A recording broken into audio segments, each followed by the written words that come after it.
So we all remember that story where a wave of criminal aliens attacked the National Guard to storm their way into the United States.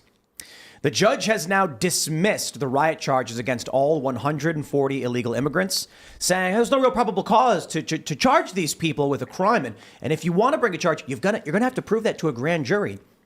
So it just seems like there's no border, I suppose. These people are literally on camera attacking National Guard, and they said there's no probable cause to justify this. I suppose the argument is, well, how do we know? The individual himself. I suppose the issue is, if they are illegal immigrants, why are we pausing, questioning whether or not they committed a secondary crime when they're already illegally entering the country and should be deported? But that's what's happening, so we'll talk about all that. Plus, we've got news for the Trump trial. This one's fascinating. They're basically saying that this is a trial not about the hush money payment itself as falsifying records, but of election interference. Because Donald Trump was he was conspiring, in fact, to suppress information that was negative about him. And that's not illegal. But they're arguing it was interfering with an election.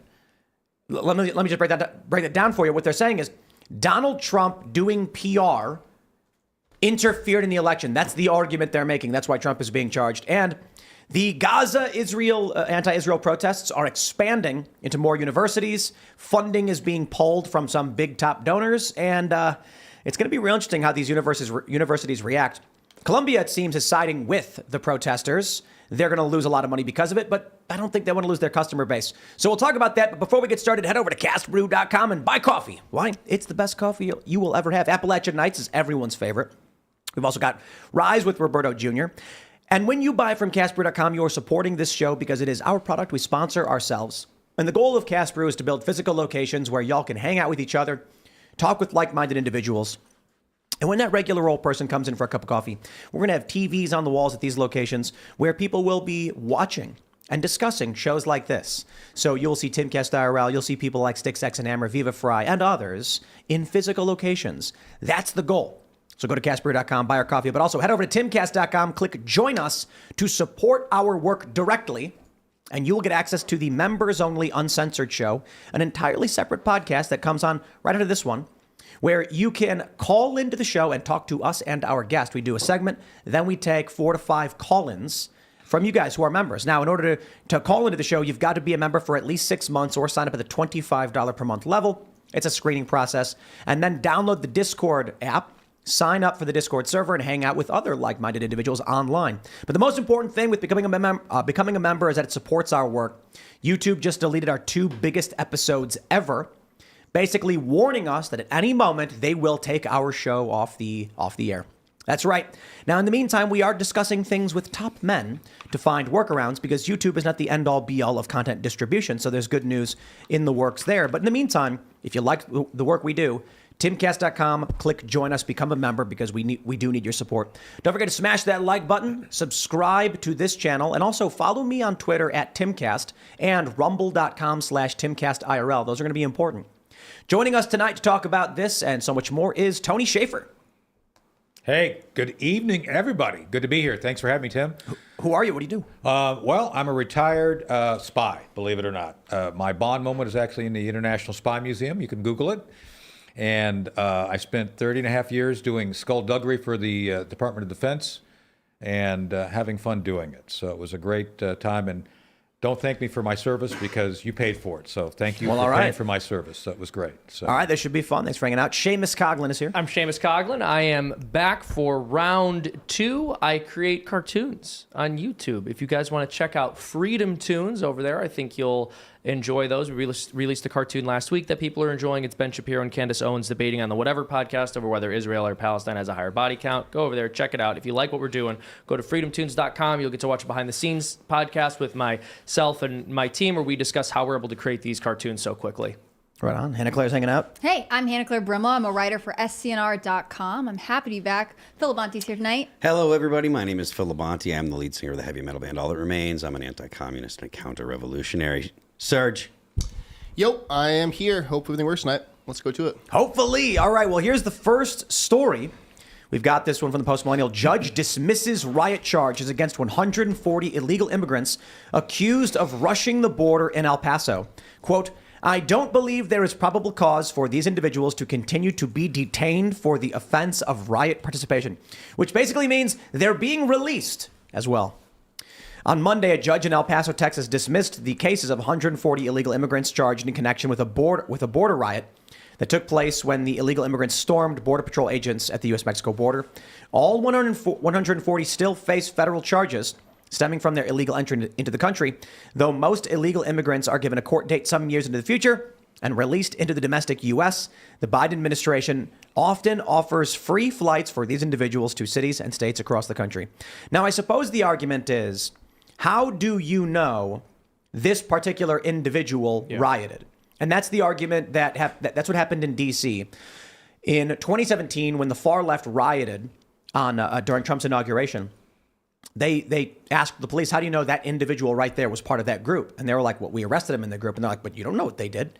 It must be just a humble man wearing a black hoodie and a mask and black jeans. And it was a coincidence they were there. So the police tried getting them on, and the DA tried going after them for conspiracy. And the courts ultimately ruled you can't charge an individual for the actions of an amorphous mass. And that's basically what's happening here. Because the illegal immigrants invaded the country by force, attacking National Guard, a single illegal immigrant can't be charged for it. So they're allowed into the country. They will be released, and their charges will be dropped. Tim, can I ask you a question? Yes, of course. Were any of them cannibals by chance? Just out of curiosity. We don't know, but I would assume Not that no. you could charge them for that, but it's just a curiosity. Just saying. Well, we don't even charge them for entering the country illegally, let alone rioting at the border. We wouldn't charge them for anything because this is how the Biden administration handles illegal immigration into this country, despite the fact that it costs the average American worker tens of thousands of dollars. I mean, it's such a slap in the face to the average American to see this come up. You're right, not just the workers, but you look at the crime that they end up causing. Right. You look at lives that are taken unnecessarily because people who were told not to enter here and disrespected our country's laws every step along the way are allowed to stay. So, was there any video at all? Because it looked like they videoed everything. Yeah. Shouldn't that be admissible? It's like, hey, these guys really were, They were wearing masks. I don't know. Were they masked during that? Many of the people who attacked the guards were wearing masks. Wow. And so the argument then becomes, well, how do you know that was him? Yeah, wow. And so, of course, non-citizens have due process rights under the Constitution, same as everybody else. So you can't charge them with attacking the National Guard and illegally invading the country. I love this quasi warfare reality that we're currently in, where Ukraine is not the U.S. versus Russia because the Americans that are fighting there are fighting there privately of their own volition. And U.S. troops aren't actually fighting. They're just providing intel. So we are not at war. And then you have citizens of a foreign nation attacking our National Guard at the border, but as individuals. So there is no... There's no invasion. there's no Don't invasion at all. worry. Yeah, just millions of people pouring through the border. It hasn't been formally declared. January 6th was an insurrection, Right. But this is not an invasion. No, they're just coming to shop at Walmart. That's all. They're just coming. They're Walmart shoppers who are masked because they don't want to get any sort of infections. That's Well, all. you know, the reality is they are. One of the interviews during the migrant caravan a few years ago, the LA Times asked one of the migrants in the caravan why they were coming, and he says, "I miss Buffalo Wild Wings." They want it, and I was just like, "There's Buffalo Sounds Wild like Wings he's in Mexico seeking City." asylum to me. Yeah. That guy really needs our help. They got B-dubs in Mexico City. I went there. It was great. It's cruel and unusual to not allow them to go to Buffalo Wild Wings. You're right. Or Mission Barbecue. It's remarkable. That And we that can Mission sit Barbecue around- is also good. We can Oh, it's sit great. around and make I love all Mission these Barbecue. jokes. This, like, for like 5 world's minutes. burning down.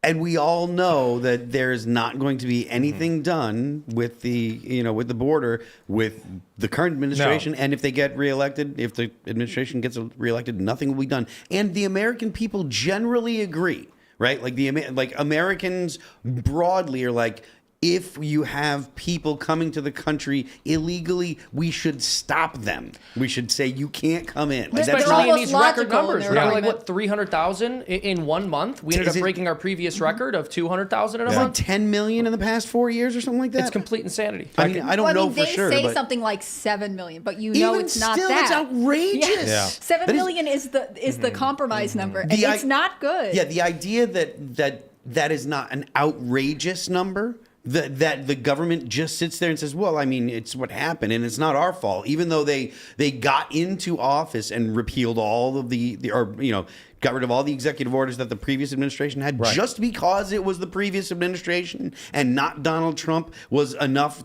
reason. It is absurd, ridiculous. The entire government is clown world. It's exhausting. Well, I want to hit that because I actually talked to a DHS official today on the drive out here to wherever we're at. Just saying. So during this conversation with him, he said that there are members of DHS who recognize what we're saying to be absolutely correct and factual, that this is a clown show. Yeah. But they're being held back by those appointees who were appointed by this administration. So I as a former guy who was, a sworn civilian and military officer, there are people like me who want to do our jobs. The problem is the politicians, the people who are appointed above them. And that's why you see this. And until something is done to remove them from their ability to influence the permanent bureaucracy, you're going to see this. And by the way, Tim, we all know it's like New York is fed up with this. I talk to folks up there all the time. They can't ride the subway. So I think it's a matter of time before their own side, your former side, I guess, really gets upset and says enough's enough. But it's going to take something to say, we got to do something about it. I do think regular people are starting to snap. They should. Scott Pressler mentioned this the other night. Unregistered voters are leaning towards Trump. Mm-hmm. So the Democrats are putting out these messages being like, stop registering voters.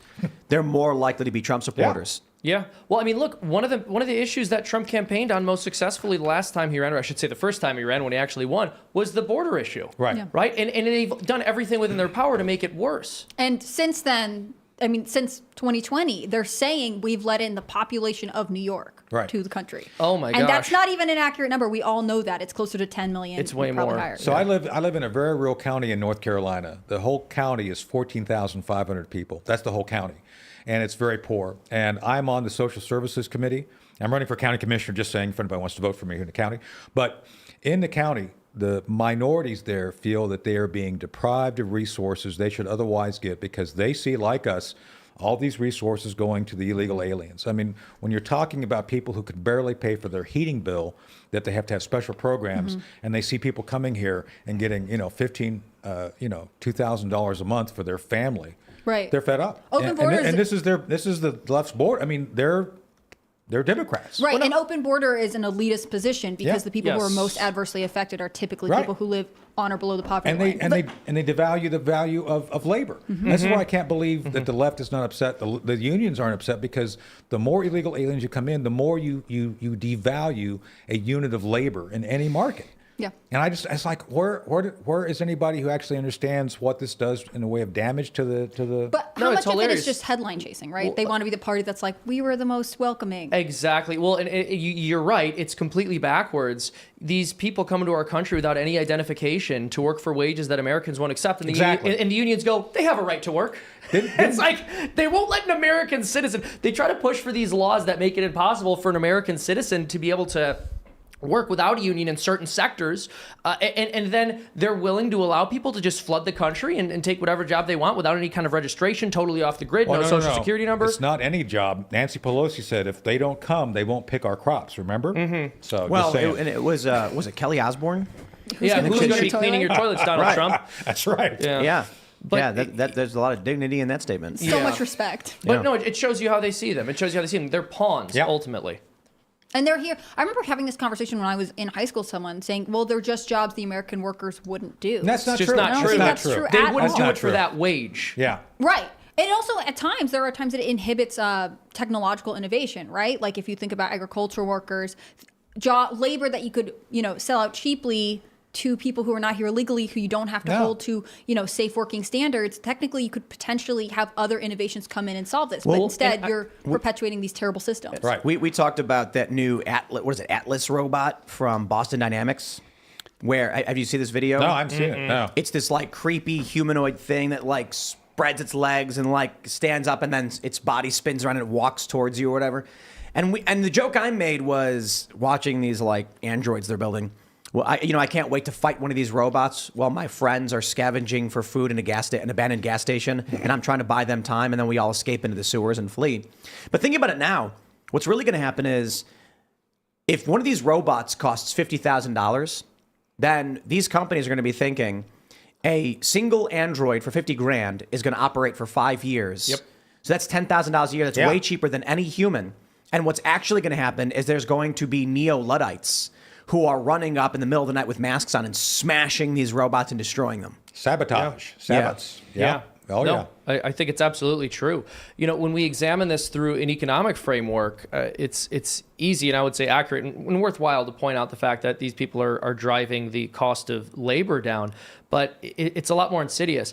This narrative that the left has pushed on immigration for the last several decades, that these are just people who want to come here and do jobs that we won't do. Like, again, not only for reasons that we've pointed out is that not true, but it's just not the case anymore. More than half of the people who pour over the border are not from Mexico. Right. We have no idea where these people are from. We have no idea what they want to do. Yeah. There's a lot of human trafficking going on. Like this is not even about somebody adjusting market equilibrium with respect to wages for labor. This is about trafficking. This is about human trafficking. This is about people from nations that are hostile to our interests at a time where there is intense turmoil on the global stage just entering into our country. We have no idea what they're doing. But Seamus, that's how we'll solve our birth rate problem. Yeah. That's what makes me crazy. Exactly. It's so open, like population replacement. 100%. And again, all of the Americans who are trying to keep the system together pay for this. I mean, It's disgusting. terrible. Yeah. It's disgusting and it's evil. What was the name of that robot again, Tim? Atlas. So do you think, would you all join me in doing a petition to require that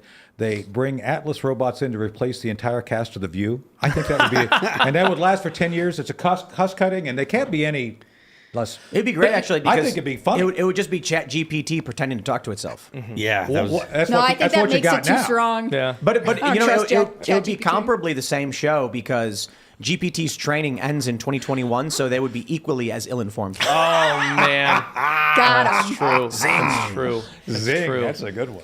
Let's jump to this next story. This is in speaking about what's going on with the border. We got this tweet from Thomas Massey.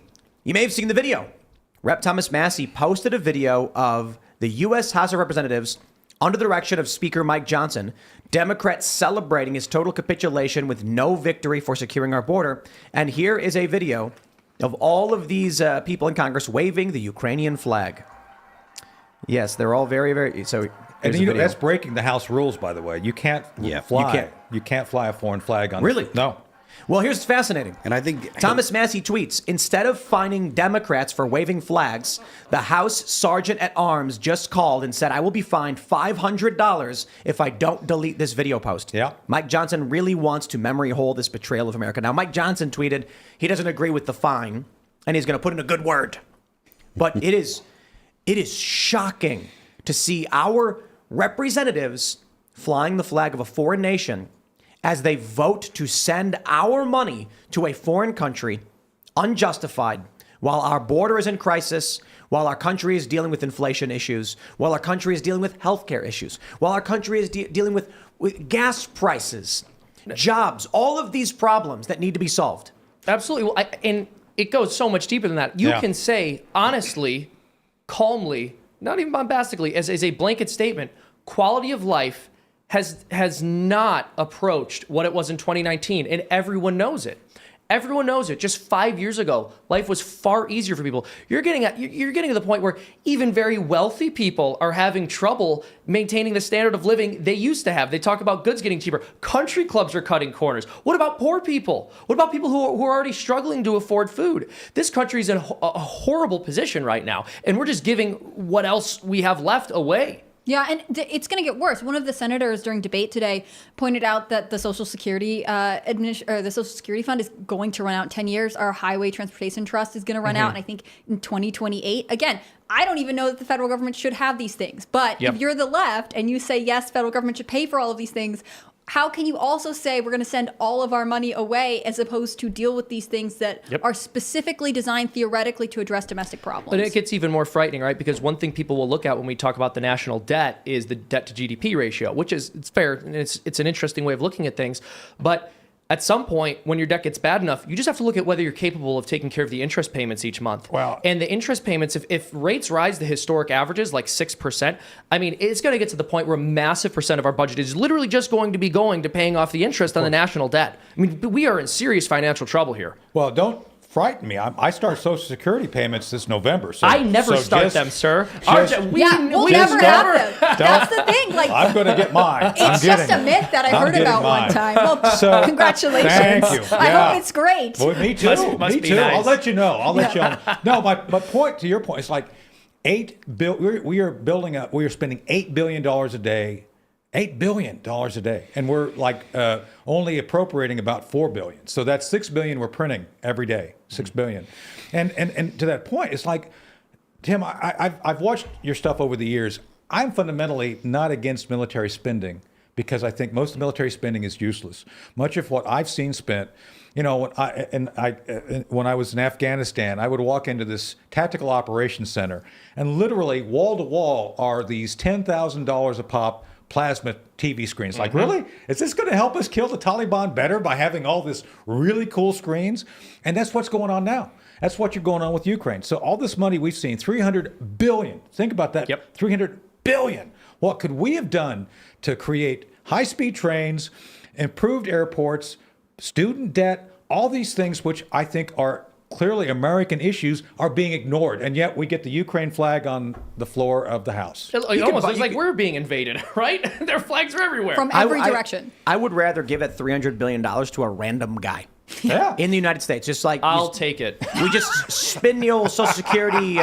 You put all the Social Security numbers in a bucket. You spin it around. You grab one. And you go, John Smith. $300 billion to you because at least you'll spend it here, I guess. Tim, I would rather give the presidency to a random person. Same thing. Oh, yeah. Spin the wheel. Yeah. I'm fine with it at this point. Agreed. But there was like some poll. They were talking about Fox News that the DNC did like focus group tests on Kamala Harris, and everyone hates her. And the funny thing about the story is they needed to do a focus group to figure that out. Did they ask Willie Brown by chance? touch Just there. ask him? Well, I feel like they're doing it to try and defend themselves. They're like, no, if we just ask the right people, it'll be like her numbers are getting better, but they just get worse and worse and worse. I mean, can you imagine being that deeply unpopular and you're the vice president to Joe Biden? It's rough. Well, she has taken the office to a new level of high that the high is so high. The high is so high that we are amazed at how high the high is. As a matter of fact, the high is so high, I am amazed at the highness of the highness. And this is so high. inspirational. It's so high. She's so high. But no, I hear you on that. I want to touch on the point you made about military spending there. I mean, the Pentagon fails its audits all the time, as you pointed out. I mean, you'll see ridiculous spending. And I did an educational cartoon on this a while ago for the Foundation for Economic Education on just examples of insane amounts of money we spent on things. And you look at it and you go, okay, was this money actually spent on that, or was the money being laundered and hidden and sent somewhere else? I don't know. But what I will say is this. You have to build some trust up with the American people at this point, right? I mean, the military has not exactly, and I mean the military leadership here, has not exactly done what they've needed to do in order to make the American people feel as if they're going to A, protect them, and B, spend their money wisely. And we're just shipping money to other countries, and it gets to the point where everyone knows it's a racket, and they're sitting here, they're doing it, and they're laughing at us. The question is, what are people going to do about it? There have been these stories periodically where it's like the military says we don't need any more tanks, and then Congress is like, more tanks. Give them more tanks. We're going to spend the money because we got to spend the money somewhere. Well, but I know Lloyd Austin. I was in combat with Lloyd Austin when he was a one-star general. And I can tell you, based on my experience, Lloyd Austin is a guy who's going to go along with whatever the mainstream wants him to do. And that's part of the problem. You don't have Schwarzkopfs who are willing to say, enough's enough. I'm a Reagan guy. I'm still friends and mentors with Ed Meese and other Reagan folks. Reagan was the only president I know of that actually funded a strategy. In '86, he got to the point of where he sufficiently reached what they felt they needed to overwhelm the Russians, and they cut the defense budget. That's the only president that's ever done that.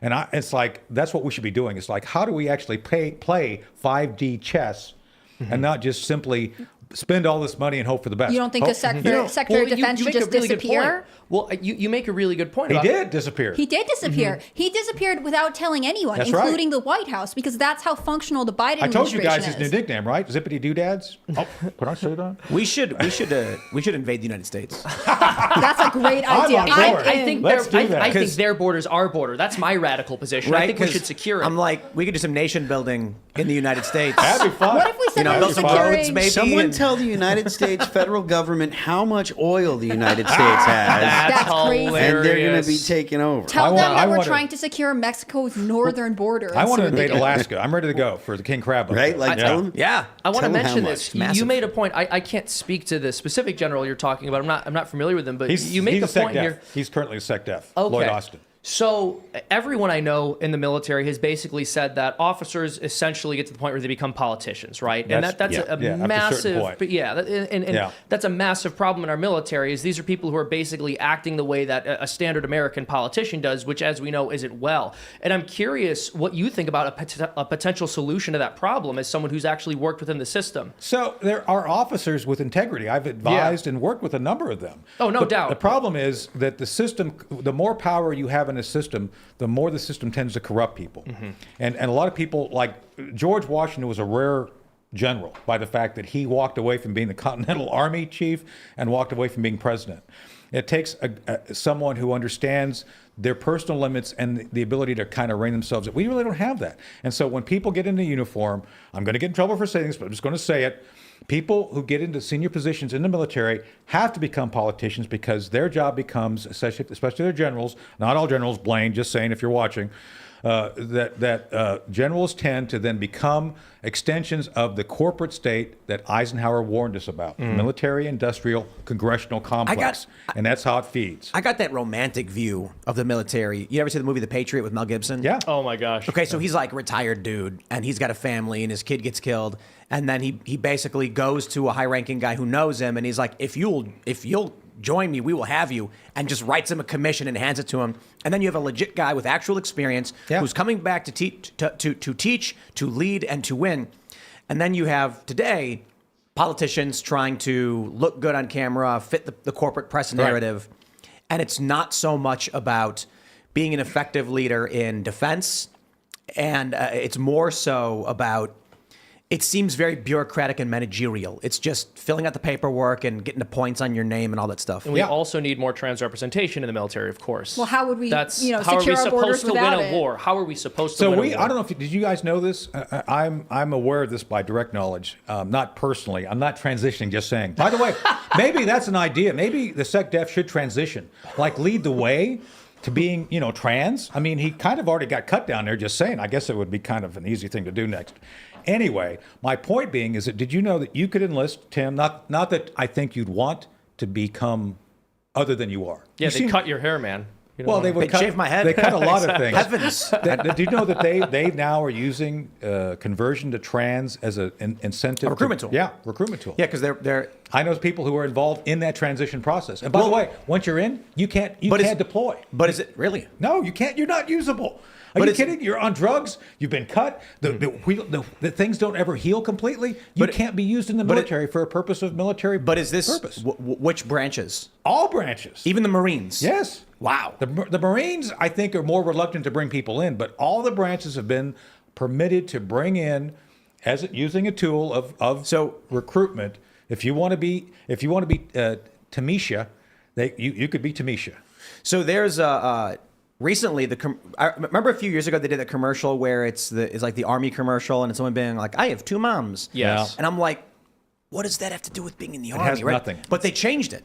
And I recently saw a commercial for the Army, and it was like a guy in a swamp with a gun, wearing makeup, and actually doing more Army-sounding things. But not drag makeup. That's the commercial they would have made 5 years ago. Yeah. No, but I guess the point is maybe they're starting to realize Exactly. like our recruitment numbers are in the gutter. They are. Perhaps we should shift towards masculine fun adventure. Yes. I think they're worried about an actual war. So Yeah. now Well, they're like, they're trying to get us into a exactly. war. They're like, you know what? Let's put white males back in the commercials. Like No, we think no. we might actually have It to wasn't fight. like a- Let's stop. Whatever. Men instead of trying Right. to pander to marginalized groups or supposedly marginalized groups. No, recruitment numbers are atrocious. I mean, you could They probably are. talk about this better than I can, but one of the other problems is that the portion of the populations that qualifies to be recruited is extremely small, right? There are tons of people Right. who are disqualified immediately. So the people traditionally who sign up are from the Midwest. During World War II, there was a study. Most of the folks who fought World War II were from the Midwest. They're patriotic, good old boys. We're in one of the good old boy states right now. And so the idea is you want to bring those people in because They don't mess around. They do what they're told, and they're able to achieve military objectives that are assigned. That's the military fundamentally kills people and breaks things. That's it. It's pretty. The Midwest is like, sign us up. Sign us up. There's We'll a go lot over of there then. there's a lot of focus from the military after World War II is making the military a social experiment, so that way And that's it's a the jobs issue. And that's the program. issue.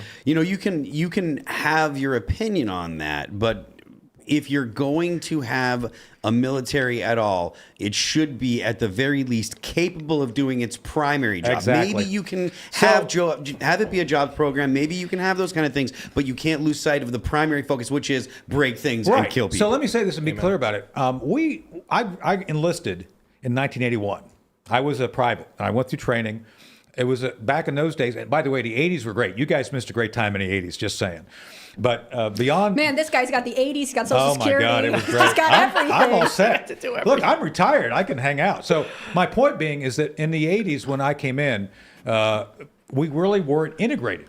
Black and white minorities were all together in the military. We were all green. And oh, by the way, the other thing, we knew who the gays in the military. We didn't care. It's like, yeah, you want to be gay, go be gay. You want to be a lesbian, go be lesbian. But nobody ever contemplated being cut. And you're a rock and roller. So do you know Cherie Curry? So Cherie and I are very close friends. She came out recently, publicly, against all the mutilation of children. And it's the thing. It's like there's a difference between being trans and being cut, going through in the process, and being gay or lesbian who you sleep with. There's a huge difference. Right. And this is where the line has been blurred to the point of where, even the gays and lesbians I know don't like the idea of children being recruited, or the idea that even if you, as an adult, you go into the military because you benefit personally. Do you know how much money we spend on converting a Tim to a Tamisha, or I'm not picking on you, Tim. I'm not. I'm just saying. I'm just using it. So Hannah to a Hans. I want to pump you up. Yeah. That's why I have two first names, Hannah Claire, because I'm very female. There you go. I'm not but changing. I'm just saying, the military spends a ton of money on this, and it doesn't actually benefit recruiting because you're not going to have a lot of people who want to become. I think a the different issue person. isn't recruiting. I think the issue is institutional capture. I think that you have people who are aligned with a cult ideology, and I agree. And they're gaining positions of power Yeah. and advancing the ideology regardless of what it does. I think you hit the nail on the head. I agree with you. I've often referred to it as social fire or cultural fire. It's just a chaotic, destructive force. It expands, it consumes, it's chaos, it destroys. So there's no real reason to try and make recruitment ads that are advocating for gender affirmation or whatever they call it, because that doesn't in any way benefit the military, Not at all. the mission of the armed forces, nor this country. But it's happening across the board. Now, I do think we're starting to win. It's pushing back. You know, as I mentioned earlier in the show, which Scott Pressler mentioned last show, unregistered voters are leaning towards Donald Trump. I think a lot of people are saying now everything from immigration to inflation to the woke stuff, the culture is shifting away from this.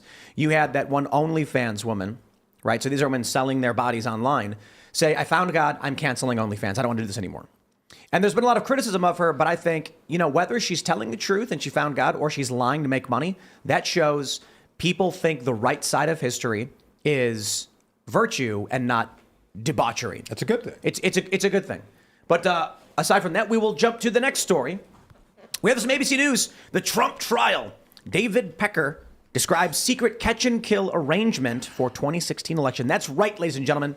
The big news here is that Donald Trump, get this is going to shock all of you, was trying to make himself look good while running for president so that he could win. It's disgusting. How dare he? I can't believe Yeah, How it's dare disgusting. he? You think I'm joking, but this is the Trump trial core argument that Donald Trump, his lawyers, his personnel before, during, and after the election had been buying negative stories and shutting them down. No political It's not candidate illegal. ever would do this. Yeah, Definitely not that's- the Clintons or that's Joe never Biden. happened. That's not what happened with Hunter. It's not illegal. If someone has a claim and they're like, I'm going to sell the rights to my story, Right. and you buy them and then just don't publish a story, it's completely legal. They're arguing that the secondary crime in the Trump trial. So let's slow down.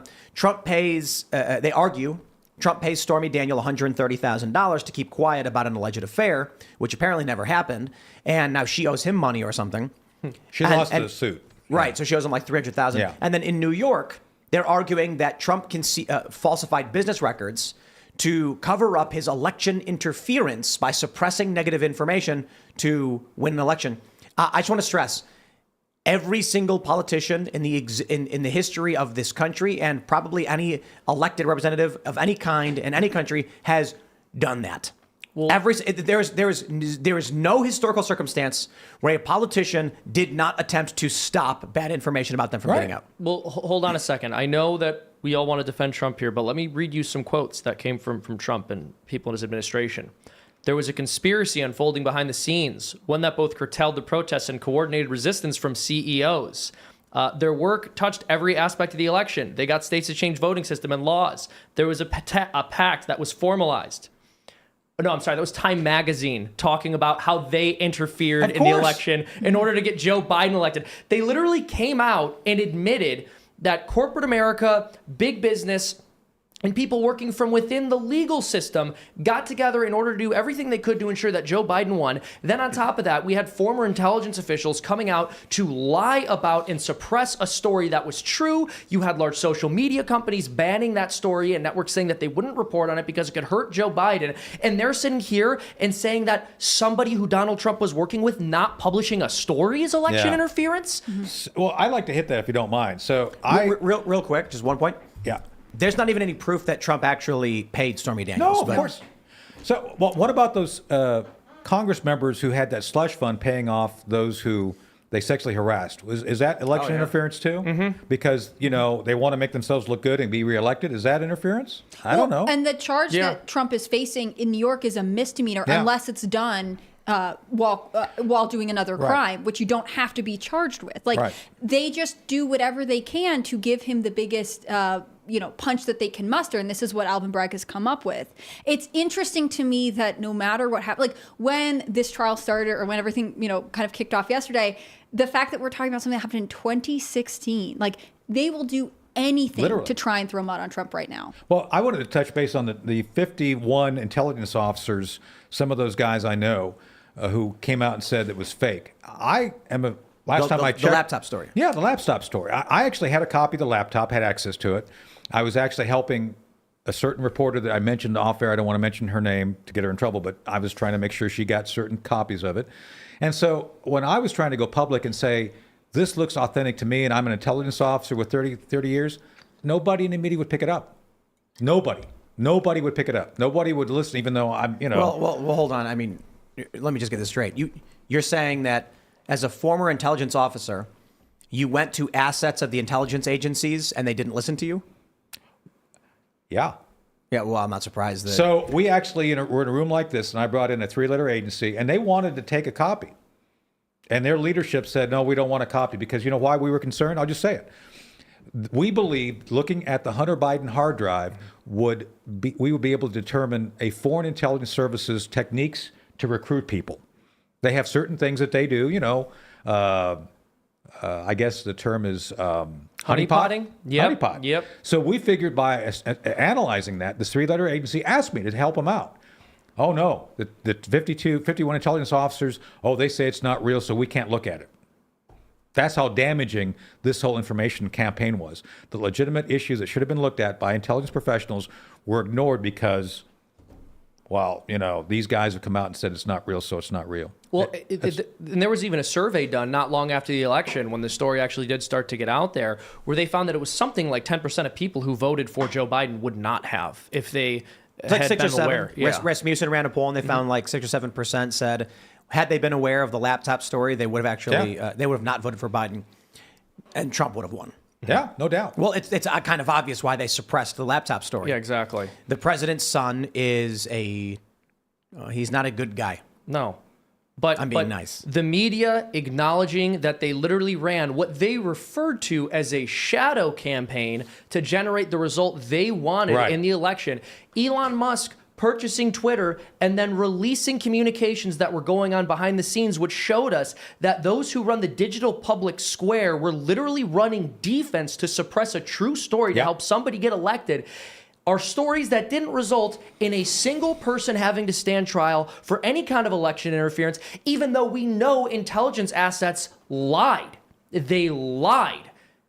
No, But Donald Trump's on trial. No, Donald Trump is on trial. I invested one of the instances of the ballot fraud. I actually investigated a guy named Jesse Morgan. The thing is on there. And we found that they had moved in October of 2020 650,000 curated ballots. That was the conclusion of my investigation. And we were ready to take this to Bill Barr. I sent a note to him and said, hey, we want to go talk to you and brief you through Ed Meese. And guess who called me and got me fired from the project? Bill Barr. Bill Barr called me and demanded we turn over the witness, Jesse Morgan. This is all on the internet. And next thing you know, it's gone. The FBI took it and buried it all. So I'm just saying that there are credible elements that happened either, that show that there was active efforts to suppress any evidence of the fact that the election was completely. Amen. I want to show this tweet from Alex Berenson. Yeah. He said, so Trump supposedly engaged in a conspiracy to win an election, but he's not charged for the $130,000 Cohen paid Daniels in 2016. He's charged for misclassifying the repayments he made to Cohen in 2017, by which time he'd already won. Could this case be a bigger joke? Exactly. Berenson also tweeted out, maybe I can actually pull this up, something to the effect of, why is Donald Trump actually, here's what he said. If I were Trump, I would seriously consider refusing to participate in the New York versus Trump and letting them jail me. I know that sort of protest has never been his style. He has always made the courts work for him. But the case here is so fundamentally corrupt, it might be his best move. I agree. Look at how They much... wouldn't do it. And you look at how much Donald Trump has been investigated, and this is what they're trying to throw at him. Look at how much the goalpost has moved since 2016. First, Donald Trump colluded with the Russians. They stole this election. You had something like 60, or I was between 40 and 60% of Democrats, according to a YouGov poll, said that they believed Russia literally hacked voting machines because of how much the media was running with this Russiagate narrative. Then they go, okay, so we don't have proof that Donald Trump colluded with the Russians, but, we think he might have been involved, and there is an investigation. And it's like, okay, well, we have no proof he was involved, but there was no bias in the investigation. And it's like, okay, well, we did find there was bias in the investigation, but it wasn't a coup or anything like that. And now he tried to interfere in the election by running a campaign. Can I just stress? That You know what? crazy You know what's man. crazy? The voters also interfered in that election. By voting. Yeah. But I want to stress this to everybody listening at home. The trial in New York, for which Trump is currently attending, is a 2016 election case. Yeah. They have brought us back 8 years to relitigate now for what, the third or fourth time, the 2016 election, because these psychotic election deniers like Hillary Clinton and now Bragg cannot accept they lost. The argument now is Trump interfered in the election. That's how he won. American tax dollars at work. Yeah. It's great. I mean, the thing is, with all of this, is the American public aware enough of the inconsistencies in what they're saying and the bias, the impact of the Twitter files to say, hey, what Trump did is actually being misconstrued and we're being tricked. But that's the thing is people should start thinking for themselves. I mean, I try to monitor everything so it can, but to your point, Tim, I don't think they're going to jail him. I think Trump should do it, go on like the Kobayashi Maru, but they won't because you know what they'll do? They'll build his numbers up even higher. They try to jail him. They get the headlines. Didn't he see everyday a people spike after his mugshot came out? Yes, exactly. Today they had a hearing. Bragg wants, what does he want, like $100,000 or something? Close to that. Something like that for contempt. Right. But the judge is not going to rule on it. And one of the articles I was reading, the journalists, some Democrats, talking to a journalist, I don't know the sources on this one, they actually believe Trump is trying to get jailed.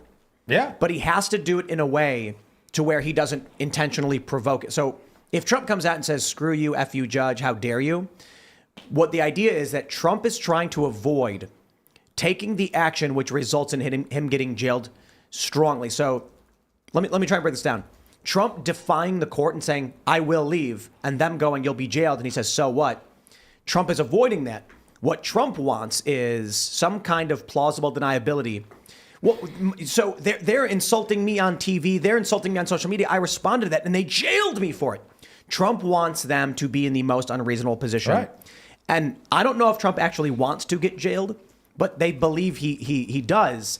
And I think that's why the judge probably refrained from ruling on the contempt, because he's like, the only thing you can do is put Trump in jail, and that's really, really bad for Democrats. I don't know if it's going to be ultimately good for Trump, but it may be that Trump is trying to nudge them into actually putting him in jail. Considering how the whole case has gone so far, if they just throw Trump in jail for contempt or whatever, I don't see how that could possibly be a win for Democrats or for the court. They're already generally I think the average person kind of looks at the situation in New York as like this case doesn't really hold water, and I think if they were to throw him in jail, I think that would do wonders for Trump's numbers. It was always considered the weakest of the cases that's being brought against him. And I think you're right. If this is the one that they sent to jail on, everyone's going to look at it and be like, New York, stop. Alvin Bragg, pull it together. You're making the rest of us look bad. They leaked a story today about the Secret Service considering how they would protect the president if he goes to jail. So,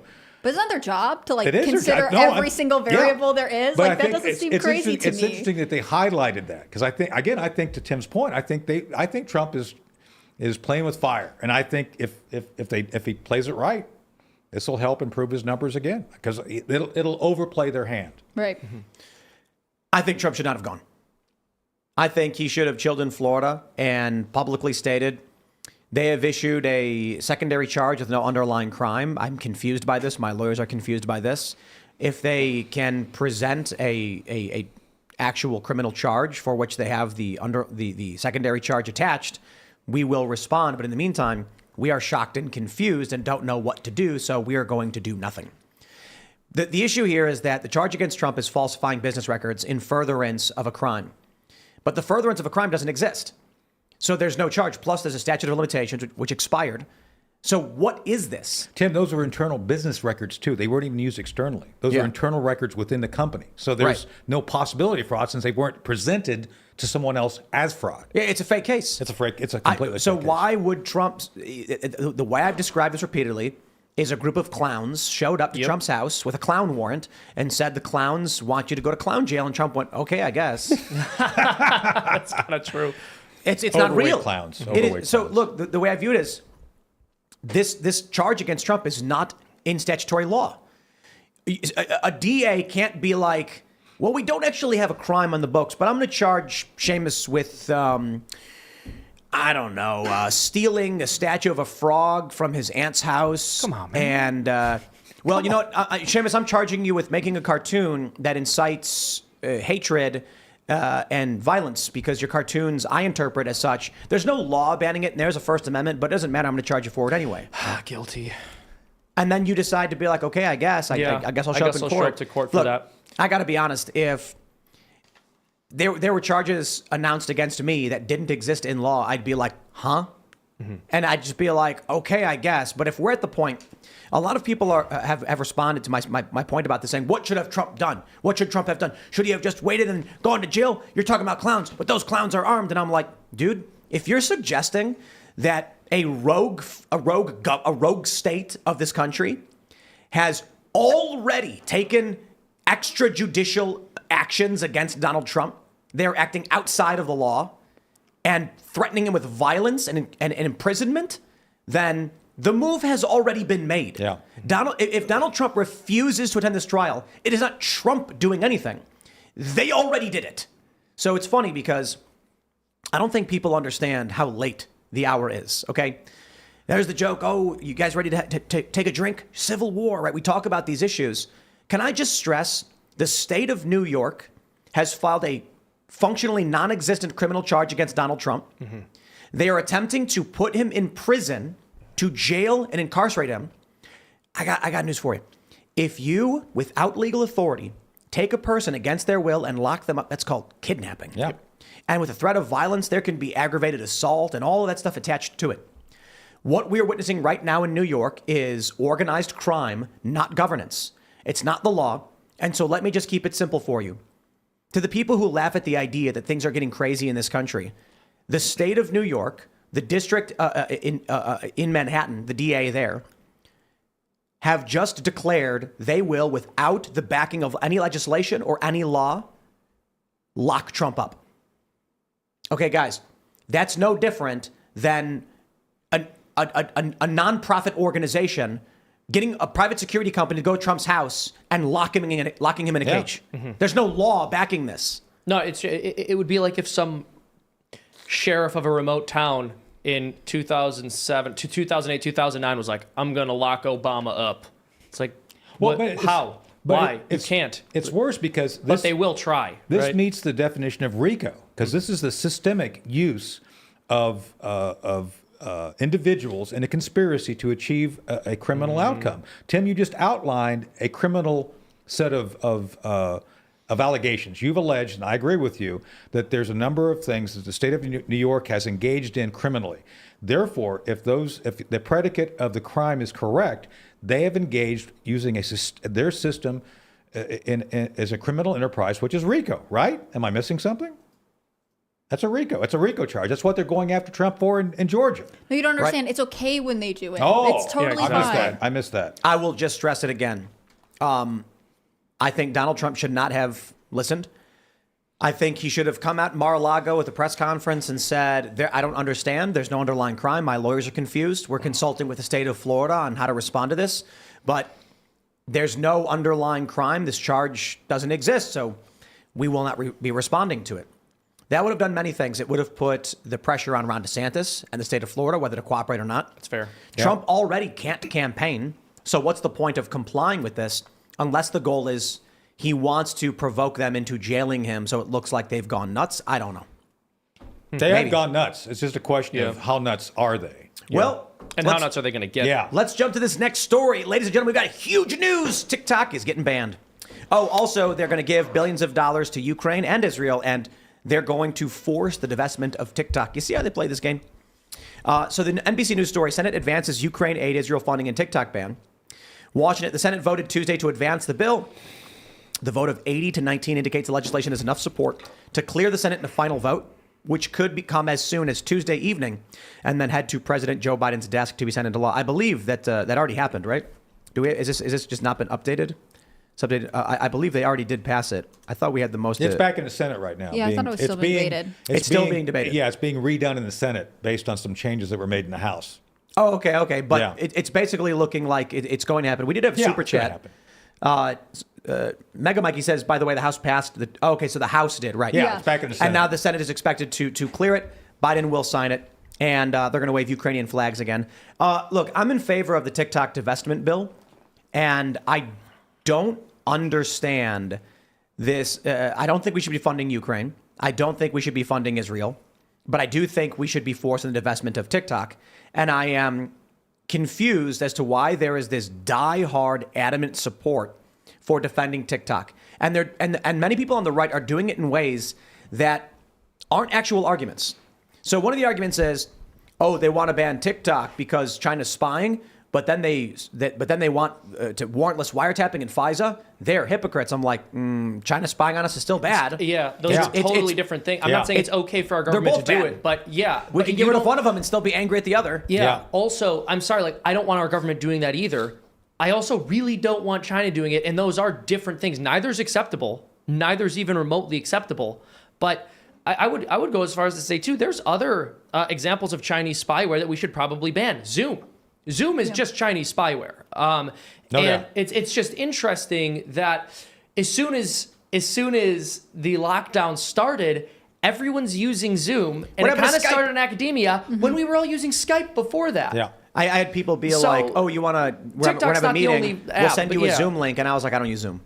Yeah. The funny thing is when Zoom first became like the thing everyone was using, I was like, oh, you guys don't use Skype? And they were like, no, we use Zoom. And I was like, okay. So I downloaded it and it broke our studio computer. Oh, wow. Yeah. Yeah, and I was like, okay, like script the driver somehow. So I had to do a recovery date and everything to get rid of it, to get the microphones to work again.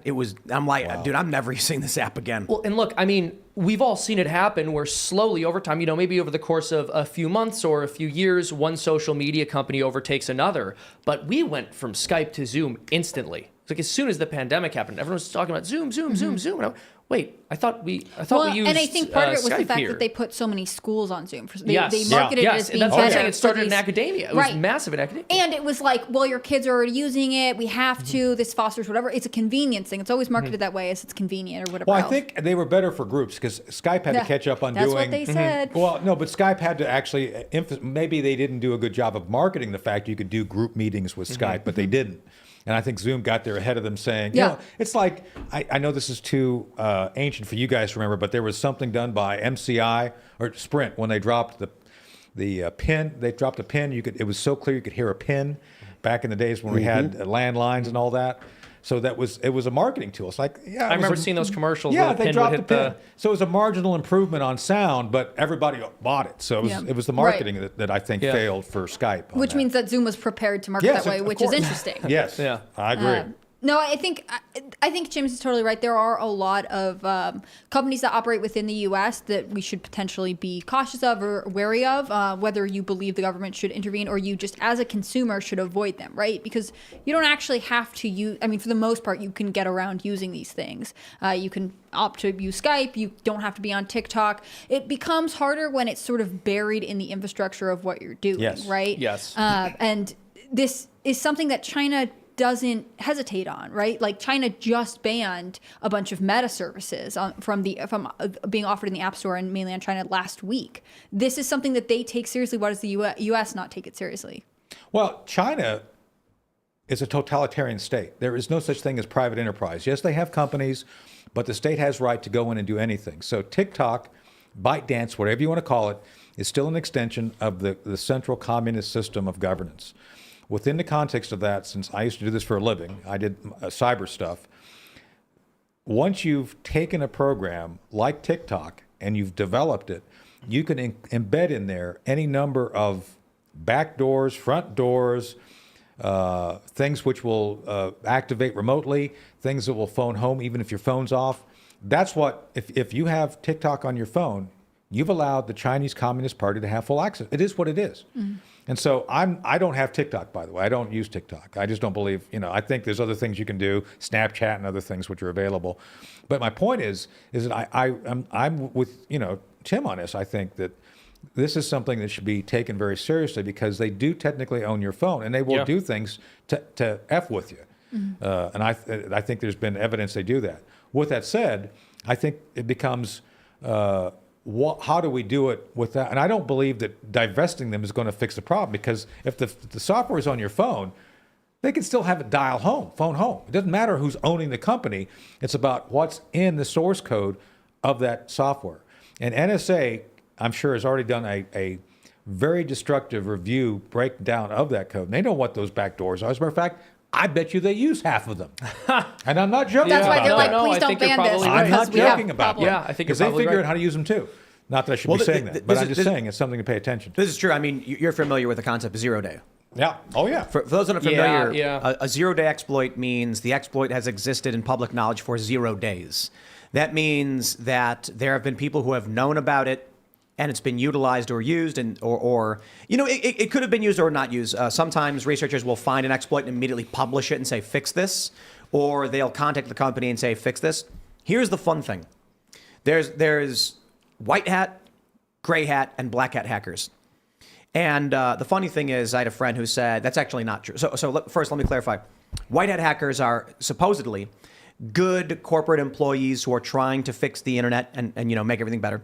Black hat hackers are the evil people who are trying to steal your money and get your credit card information. And gray hats are people who might break the law or intrude, but it's usually for some political purpose. It's not necessarily evil or self-interested, but it could be activism motivated. And I had a friend who said, "Nah, that's none of that's true. Those hats there's only green hats. All of it's for money. Maybe there's green hats and there's gray hats. It's like activism or it's cash. So you got a lot of white hat hackers, supposedly the good guys who are trying to secure the internet. Nah, they'll find an exploit that no one knows about and immediately sell it to the government. The government will then use it on whoever they want, you or whatever. Here's the best part. Researcher finds an exploit for the iPhone. Give it to the U.S. government. The U.S. government says, well, if anybody finds out that we use this on American citizens to spy on them, we're going to get sued into oblivion. And so here's what we do. We're going to give the exploit to Britain so that they can spy on American citizens using it And then we can get the data from them because we don't need a warrant in that case. Yep. Welcome to the Five Eyes Spy Club. Yep. 5 nations that all spy on each other's citizens so that they're technically not in violation of their laws. But they are. But that's the game. Yeah. No, I've made protected disclosures on the very thing you're talking about to members of Congress, and they don't want to deal with it because that's the very thing. There's knowledgeability, Tim, to what you said, and everybody kind of acknowledges it, but nobody wants to take it on head on. Neither side, neither political party, because the intelligence community comes in and intimidates them people. And it's like Speaker Johnson alluded to this in his comments regarding the Ukraine spending, circling back to Ukraine real quick. Well, they came in and briefed us, and we recognize there's a valid threat we have to address. They always do that. And this stuff right here, they use for purposes of trying to, so well, we're not really spying on people, but you may want to know this. And they do it all the time. So, and I made my protected disclosure on this because I'm someone who developed and fielded a lot of these technologies, and we developed it for purposes of foreign intelligence collection, not being used against U.S. citizens. And so I feel that those being used against citizens, domestic citizens, who are not presumed to have any contact with a terrorist organization or foreign intelligence organization or presumed to have committed any crime, I don't think it's legal. And this is an issue that I deal with every day on trying to this. When you were working on this, did you feel at the time that it was likely it would be misused? I feel like No, I did not. To me, this is like the I did concern not. about AI, right? Being like, oh, Yeah. it's got all these great purposes, but anyone with malintention can misuse technology. I was a young, happy undercover operative doing my job Oh, you well. weren't bitter and cynical? No, not until I had to be a whistleblower, but that's a whole other story. So just saying. But no, I did not presume that these things would be used against U.S. citizens because at the time we were developing them, they were focused on foreign threats. Right. And there was some overlap, and I had to go brief the White House on a couple of operations that we were doing, where I had to outline how we were mitigating U.S. person information. I don't want to get into details because it's still classified, but we would have to go brief on how we would separate U.S. citizen information from foreign information. So do you think the big issue is that there's been a change in how we perceive government, that people are less trusting of government and they view it as more of a threat? No, I think it's more about bureaucrats. Back to your point about the military, I think military officers not being willing, or bureaucrats being willing to live up to their oath of office, not caring. Why is it? What made that happen? What's the shift? Well, I think maybe it's the green issue. People generally have families to feed, and they don't want to be whistleblowers because they're going to come after them. So I think it's all about, in the end, the money, of just being comfortable enough to not be willing to live up to the requirements of your oath.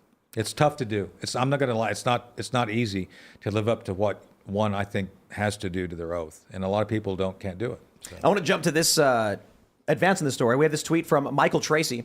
Yeah. He says, Senator Pete Ricketts, Republican from Nebraska, comes right out and admits it. They're about to ban TikTok because, quote, young people are getting their news from the app and pro-Palestinian hashtags generate lots of views. He says Chinese communists are pushing this racist agenda to undermine America. Now, before I play this, regardless of what he says, I will stress, the only reason TikTok is about to be banned is because people are getting videos that are anti-Israel on it, and they cannot control for it. But I'll break it down for you. There was an effort by Donald Trump to ban TikTok, and it was widely opposed. He was unable to do it. He got sued. It was blocked. Then all of a sudden, recently, in the past several months, Democrats got on board with the idea and joined Republicans in calling for a ban on TikTok in some way. The bill would force the divestment of the Chinese parent company from TikTok. TikTok would have to be sold to a U.S. entity and controlled by the U.S. Now, what does that have to do with Israel? What happened was many Democrats got calls from prominent donors who were asking why it was that many anti-Israel and pro-Palestinian videos were getting mass amount of views on TikTok and nothing was being done about it.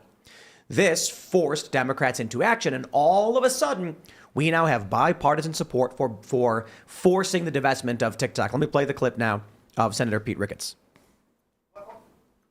Do we have the audio? It's not playing. This just died. It just crashed? I don't know. They just stopped working. The screen just turned off.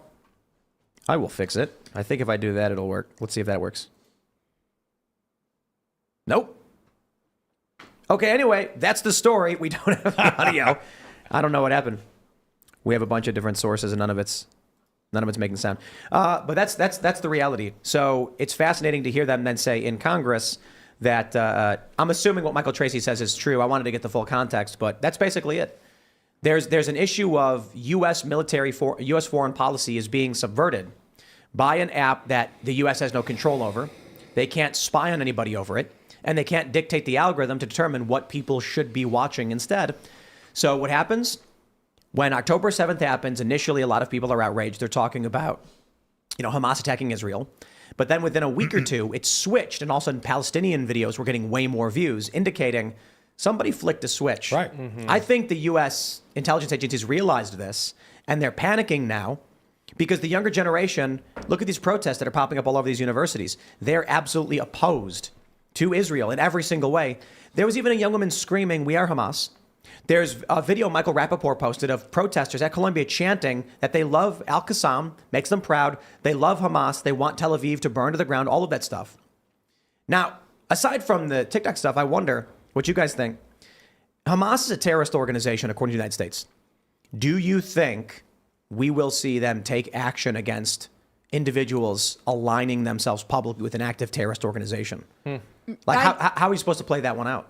The thing is not under the Biden administration is going to fumble this all the way through because they can't take a side on this issue and retain voters. This is something that Biden has from the beginning struggled to have a definitive strong stance on. Again, because it's a particularly divisive issue among older left-leaning voters and younger progressive voters. The only people Biden or his ilk are ever going to go after are people who love this country, basically. Yeah. That's it. I mean, They only hate patriots. yeah, literally. So Speaker Johnson is going up to Columbia tomorrow to meet with the Jewish students who were held out from Columbia, apparently. I guess he's going to give a speech. So that's coming up tomorrow, apparently. He's going to San Antonio, too. Yeah. So he's going to highlight the fact that the Biden folks are going to only attack patriots, and they're not going to do anything about this. So I actually had discussions. I'm a member of Law Enforcement Virginia, which I think you guys are aware of. And I had discussions on this very topic with multiple members of a federal agency and several states. And the question was what you said. Is anybody going to do anything about this? Because to all of us who are professionals, this looks like a network. This isn't just students organizing. This isn't just TikTok this is this is a campaign. Mm-hmm. So that's the issue. And will someone do something about it? The answer is maybe. Because the FBI will not. The FBI will not engage on this. I know I've talked to folks who have tried to get the FBI to engage on the very thing you said. This is a terrorist network. They're not going to do it because it doesn't reach the level of what they believe politically they will be supported by the White House. Yeah. That's what's going to happen. But others, I can tell you, are looking at this and want to do something about it because inevitably, I think this will go beyond just protest and go into violence. And I think that's ultimately what the Chinese are trying to prompt. Is through civil disorder to basically defeat us from within. Yeah, as much chaos in the U.S. as possible. Absolutely. Even if it's just economic stagnation. If they can do it, if they can slow us down by 0.001%, it's a benefit to them. Absolutely. So a lot of modern warfare, many people don't realize, is literally just creating friction in economics. Absolutely. This could be a infrastructure warfare. Yep. Because all that matters is the math of it. Why actually go to war, raise arms, when all you have to do is manipulate systems so that they get slowed down, and in 10 years, you're so far ahead, war is impossible. Right. Release some kind of virus. Fauci? That's right. Yeah, that one's more interesting because there's so many different theories around how that could have. Was that, the World Health Organization and Fauci or NIH? And not even necessarily was it just China? that. Yeah, not even necessarily just that, but biological warfare in general. You don't have Every to nation invade a has, country. yeah. Yeah. Every nation. You don't even. It doesn't even have to specifically be a reference to that. It's Right. literally there are so many sneaky and horrible cyber attacks. Right. There's a lot that can be done to slow down a nation's growth. And infrastructure. The FDA, there's a headline that I just saw on the Hill saying the FDA says that there's bird flu remnants found in milk. Like, oh my gosh, everything could come from here, especially for a country that doesn't produce things domestically. A lot of the stuff that we rely on is produced overseas. Right. No, the Chinese have stated as a matter of policy, they intend to militarily dominate the Pacific Rim and then ultimately become the purveyor of the new world order in some form. That's what the BRICS is all about. Mm-hmm. And of course, the Biden administration's playing right along, letting it all go. The Biden administration destroy our currency too. We're giving BRICS far more power. And I had talked with an NSA guy years ago, and he said, I asked him, I was like, well, what's going on? What's this deep state stuff? Why is this happening? And he said, It's the same on the inside as it is on the outside. You've got this culture war is affecting people in intelligence the exact same way it's affecting everyone else because they're all people. And so it seems like the seeds of discord have been planted, likely by BRICS nations, and now this country is spiraling into chaos. And the problem is you have law enforcement at the federal level within the Biden administration who are actively participating in the strategy to destroy this country. Yeah. And what do you and how do you solve for it? What do you do? An example of that in your former field is Catherine Herridge. You know, I'm friends with Catherine. Catherine is being held in contempt. She's paying $800 a day because she refused to name her sources who were, by the way, accurately reporting on the Chinese military running a school here in the United States. So that those people are now suing the federal government about the investigation. She's incidental to it, but because she refuses to say who she used, she's being punished. And oh, by the way, this federal judge is giving benefit to the Chinese because the Chinese are the ones suing our government and trying to get her to cough it up. So that to me meets the definition of underscoring and undermining our civil system, especially in the form of press, because that destroys freedom of the press. This is why I think there's a huge problem with TikTok. Not that I think the current administration would do anything positive with it. It's better that it's in the hands of the U.S. than China, despite the fact that U.S. Like the Biden administration is bad and woke. But you look at the stuff that it's promoting, and it's chaotic cultural destruction. Yeah. You know, there was a story I covered the other day about a mother who lets her kids eat dessert whenever they want, like they can have whatever food they want. And the headline was her husband left her after he caught their daughter eating a stick of butter. When he complained about it, the mother was like, kids can eat whatever they want, fat is healthy, all of that stuff. Yet these things are massive net detriments to this country. If we were focusing on, say, like a national fitness challenge, these would be good things. Oh, yeah. None of it's mandatory. We just say, hey, you can win awards and scholarships and prizes if you can, imagine if we did this at the national level. If you get a certain amount of sit-ups and push-ups, then you get a certain amount of discount when it comes to just something government-related. I don't know. You get a tax. Your family will get like a 1% discount. And then if you actually incentivize, you win at the state level or the city level, you advance to county, and then county to state, and then state to national, and then there's the national fitness champion. Imagine if we actually told our young people to get healthy, to eat right. We don't do that. Instead, we are being plagued by social media apps telling people to eat sticks of butter. And you really should not do that. I'm not a nutritionist, so talk to a doctor, but pretty sure they'll agree, don't eat a stick of butter. But you get apps like TikTok, and it's not so true with Instagram. Instagram has its problems too. But TikTok seems to be really, really bad in spreading these, I don't know what the right word is, because I want to say degenerate, but that's not the right way to put it. Destructive ideas. I think that's what happened with Hunter Biden. He ate too many things of butter, just saying. Parmesan cheese, actually. Yeah, well, that he too. Smoked Parmesan cheese. He started with the butter and he went to the Parmesan. See, it's a gateway drug. Smoking Parmesan. No, I think that was you're one of my right favorite. though. All of TikTok is about pushing you to do things that are destructive, right? And it's also about isolating people. People get addicted to scrolling on TikTok. That's part of the algorithm. They want more of these like siloed contents that's just driving people towards things that are harmful. I mean, there's also no app that's more aggressive about trying to get the information that's in your phone. Like it's constantly. That's true. Constantly, every time you log in. Like I have a TikTok. I don't use it very often. I don't use it at all. If you have it on your phone, it has access to everything you search. Yeah. Isn't that crazy? It has access to all of your search history. Probably a lot more than that too. I mean, that's right? just like a basic thing. That's but what like, they admit, right? But it's constantly asking for permission for this information, asking for permission for that information, and to say that we don't have things that society focuses on as good, as positive. That's just not true. There are things that like society is constantly made, like the way that you look at the LGBT stuff. There's, not only is there a month for it, but there's 100 different days throughout the year.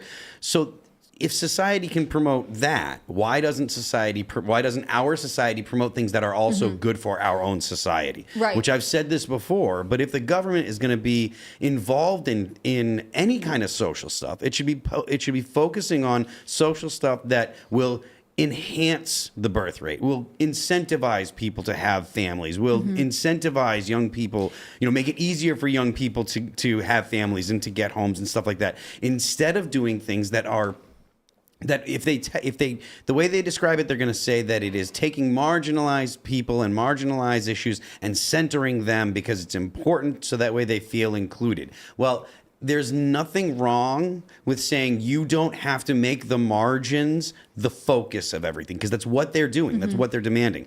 We can say our society makes room for people that don't have a traditional lifestyle, and we don't ostracize them, and we don't attack them, and we don't endorse making people that are marginalized feel like they're some kind of criminal. But at the same time, the important thing to do is to focus on families, focus on pro-social things, not anti-social things that sort of behaviors. enrich your life, because part of it, like you're Exactly. describing, with if we're focused on the margins, you actually are not drawing anyone together Not at towards all. the middle. Not I at all. mean, there are examples of things that states do to sort of encourage them. They're just sort of far and few between. One of the ones I can think of off the top of my head is I think it's Texas. If when you go to get married, you have to register with the government, because of course, and when you pay for your marriage license, it's whatever it is. But if you take a marriage prep course, they'll reduce the fee. That's- There are interesting ways that, I'm not saying it's the best example, so I can think of.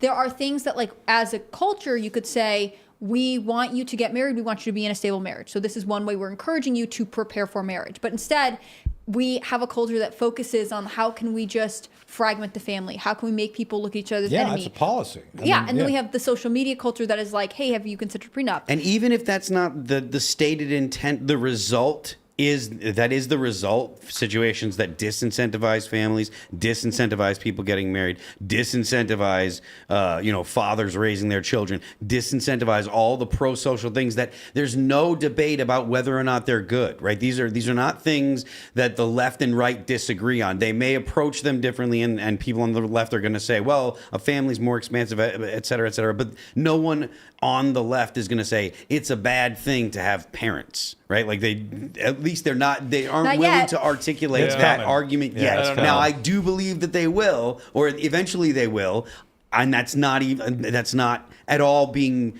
exaggerating or anything. The argument that parents are bad is being formulated as we speak, because parents teach kids things that society doesn't want kids to know. I want to jump to this story. This is from earlier today, and it has nothing to do with anything we're talking about, but it's awesome and terrifying. We have the story from Inside Paper.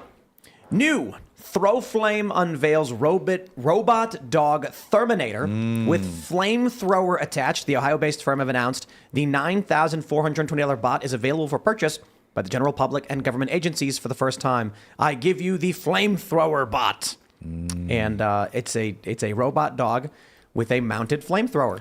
That's Curious- pretty cool. I like the word Terminator. I wanna That's know- great. What is the purpose of it? I want to know. It For depends. joy? It honestly, it depends on how sticky the flames that come out are. If they're sticky enough to stick to things, that'll be a different purpose than than if they don't stick to things. Napalm. You know, It looks so excited, though. It's so happy. I mean, area it's a happy denial flame. if it sticks to the ground. And I stuff. gotta be honest. Being raised on sci-fi dystopian films and video games, it sounds like it's going to be a lot of fun to be running through a city street being chased by these things as they're blasting flamethrowers, and the Atlas robots are running full speed after you, and you're just No, See, I'm terrifying. thinking like this at Waco.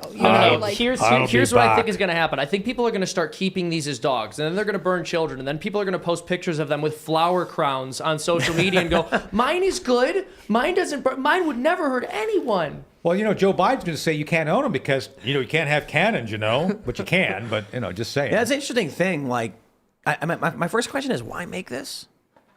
I mean, it's cool. So they've been but trying to dangerous. they've been trying to put robots on the battlefield. I consulted with Yeah. Boeing on this back 10 years ago. They've been trying to figure out a way to get these things on the battlefield for 10 years now. I'm sure that it is me. more than just trying. I'm confident Yeah. that the things that the robots that Boston Dynamics drones. are making now, the more they are shaped like humans and can be controlled remotely. Look, the thing is, you could take the robots that they have now, and essentially they're just about to the point where you can just have a human being remote control it, and you can have it wear the same carry the same gear that human beings carry. That's the point of making humanoid robots, is so that way you can make robots that operate in the existing world. So you don't need robots. You can actually get a robot that could do function A and function B, because it's what human beings can do. And this, I mean, you can get creeped out, but that's the whole point. They're going to tell you you're just playing Call of robots. Duty. They're gonna be like, Pardon it's me? just that they're going to tell you you're They're- just playing Call of Duty. Yeah. You're Yeah. controlling a They're- robot in some other So- country. Look, this is the thing. This is how we get around the fact that most of the American population isn't physically fit enough or mentally fit enough to be recruited into the military anyways. They'll be like, we're those video game guys. Because That's already happening, because Isn't that that's what drones crazy? are. They're Here. flying drones over. They were flying drones over Afghanistan from Phoenix, Arizona, or from Right. Arizona for Right. decades. Let's watch this one real quick too. This This is exactly this what is I'm the, talking about. the Atlas, Boston Dynamics Atlas robot. Watch this. I don't think this So- is called Atlas, though. This is not Atlas. I think thought it Atlas is the bigger one. Oh, that's the big one. Yeah, this Okay. one is different. I think it's just 0-1. But look, the point of that is Look so how that it way you can spins around, do- and now its legs flip around. Wow. There is going to be an arms race for technology that disables those things. Yeah. Well, but the No, thing this is, is Atlas. if it any kind of kinetic, any kind This of is Atlas. that's Atlas. Yeah. Okay, so look, any kind of gun, like the motors on that thing are all located in different spots. So unless you can take out like its power system, you can't just like shoot it and like have it one part break. Like it's going to be tough I to bet take it has those things multiple out. power systems. I don't think it probably has one centralized battery. You may it be might, right. maybe, but imagine if they put smaller batteries in each part of the. Well, Batteries there's are servos, right? All you got to do, like, you could put regular body armor on that thing. Is my point. You could put a regular plate carrier on it, and it can carry the same kind of armor that would protect the power Stuff we system, the already power have, supply. So your sensors you have to worry about, but all the joints and stuff, you shoot off one arm, it keeps coming. You shoot off a leg, it keeps coming. It's literally the Terminator Yeah. This that movie can is carry the guns that worst. exist. But then what you do is you show it a picture and say, select all of the bicycles. And it stands there and it's like, Oh. starts freaking out and its Didn't head you guys- explodes. That's another thing, is like nobody really right. realizes how much we've unintentionally Right, this- taught AI. This is the reality. The CAPTCHA stuff they do, where when it asks you to solve the puzzle or click the picture of the bicycles, you are training the machine. Yeah. See it. So It's true. what's going to happen is eventually they're going to have police riot control. They're going to say law enforcement will always be done by humans, but riot control tools, which are specifically for crowd control, will implement these robots because we implement a wide variety of tools. And then one day there's going to be a horde of these things standing in front of you, just moving very slowly. There's It'll look like there's iRobot. nothing. And then the robot's going to just it's not really its head. This is the funny thing. When you look at these androids they build, and it has a head, and it's got fake eyes and a mouth, that's not actually where it sees you from. Yeah. Right. It sees you from the cameras in its chest, and so you're looking at its face because you're a human. But this thing with its big look at its face, right? This like weird, gigantic, Yeah. circular. Look at that thing. It's gonna point it at you. It's gonna lean in, and the AI is gonna be like, "You made me," and then it's gonna grab you, and you're gonna be like, "Ah," and then it's gonna throw you or something. I don't know if that one's strong enough to throw you though. Didn't you guys see Battlestar Galactica? I mean, it's all coming, right? Didn't Yeah, you see Cylons. Battlestar- Yeah, Cylons. I hate this. This is the worst. The thing, Yeah, I'm not a fan. the thing they kind of get wrong in a lot of this stuff though is that it's not a bunch of different individual units. It's one thing. Yeah. Yeah. So with the Cylons, I think they still were to a certain degree networked. Well, that was the thing. It was like a story about them becoming self-aware, I think, because you had the robots who were all together. We could have a whole debate on that, but I think When the humanoid Cylons would die, they would instantly wake up in a new body because Right. their programming or whatever was connected. But we're not making one Terminator. We're making the Terminator hive. The whole system, exactly. Ultron. It's because what it's Yeah. going to say is it's going to talk to the other robots and it's going to go 1 foot forward, and the other robot's going to go 1 foot forward. Yeah, but the thing is, It'll be it's left. not, Palestine it's, video it's, reference it's, we were it's watching last talking to night. the other robots as much as your arm talks to your head. No, I know. I was making Yeah. fun of the video we watched yesterday. No, I know. Yeah. But I'm saying each of these robots is going to be like an appendage of a singular entity. The U.S. government. yeah. No, So, not even. They won't be able to control it.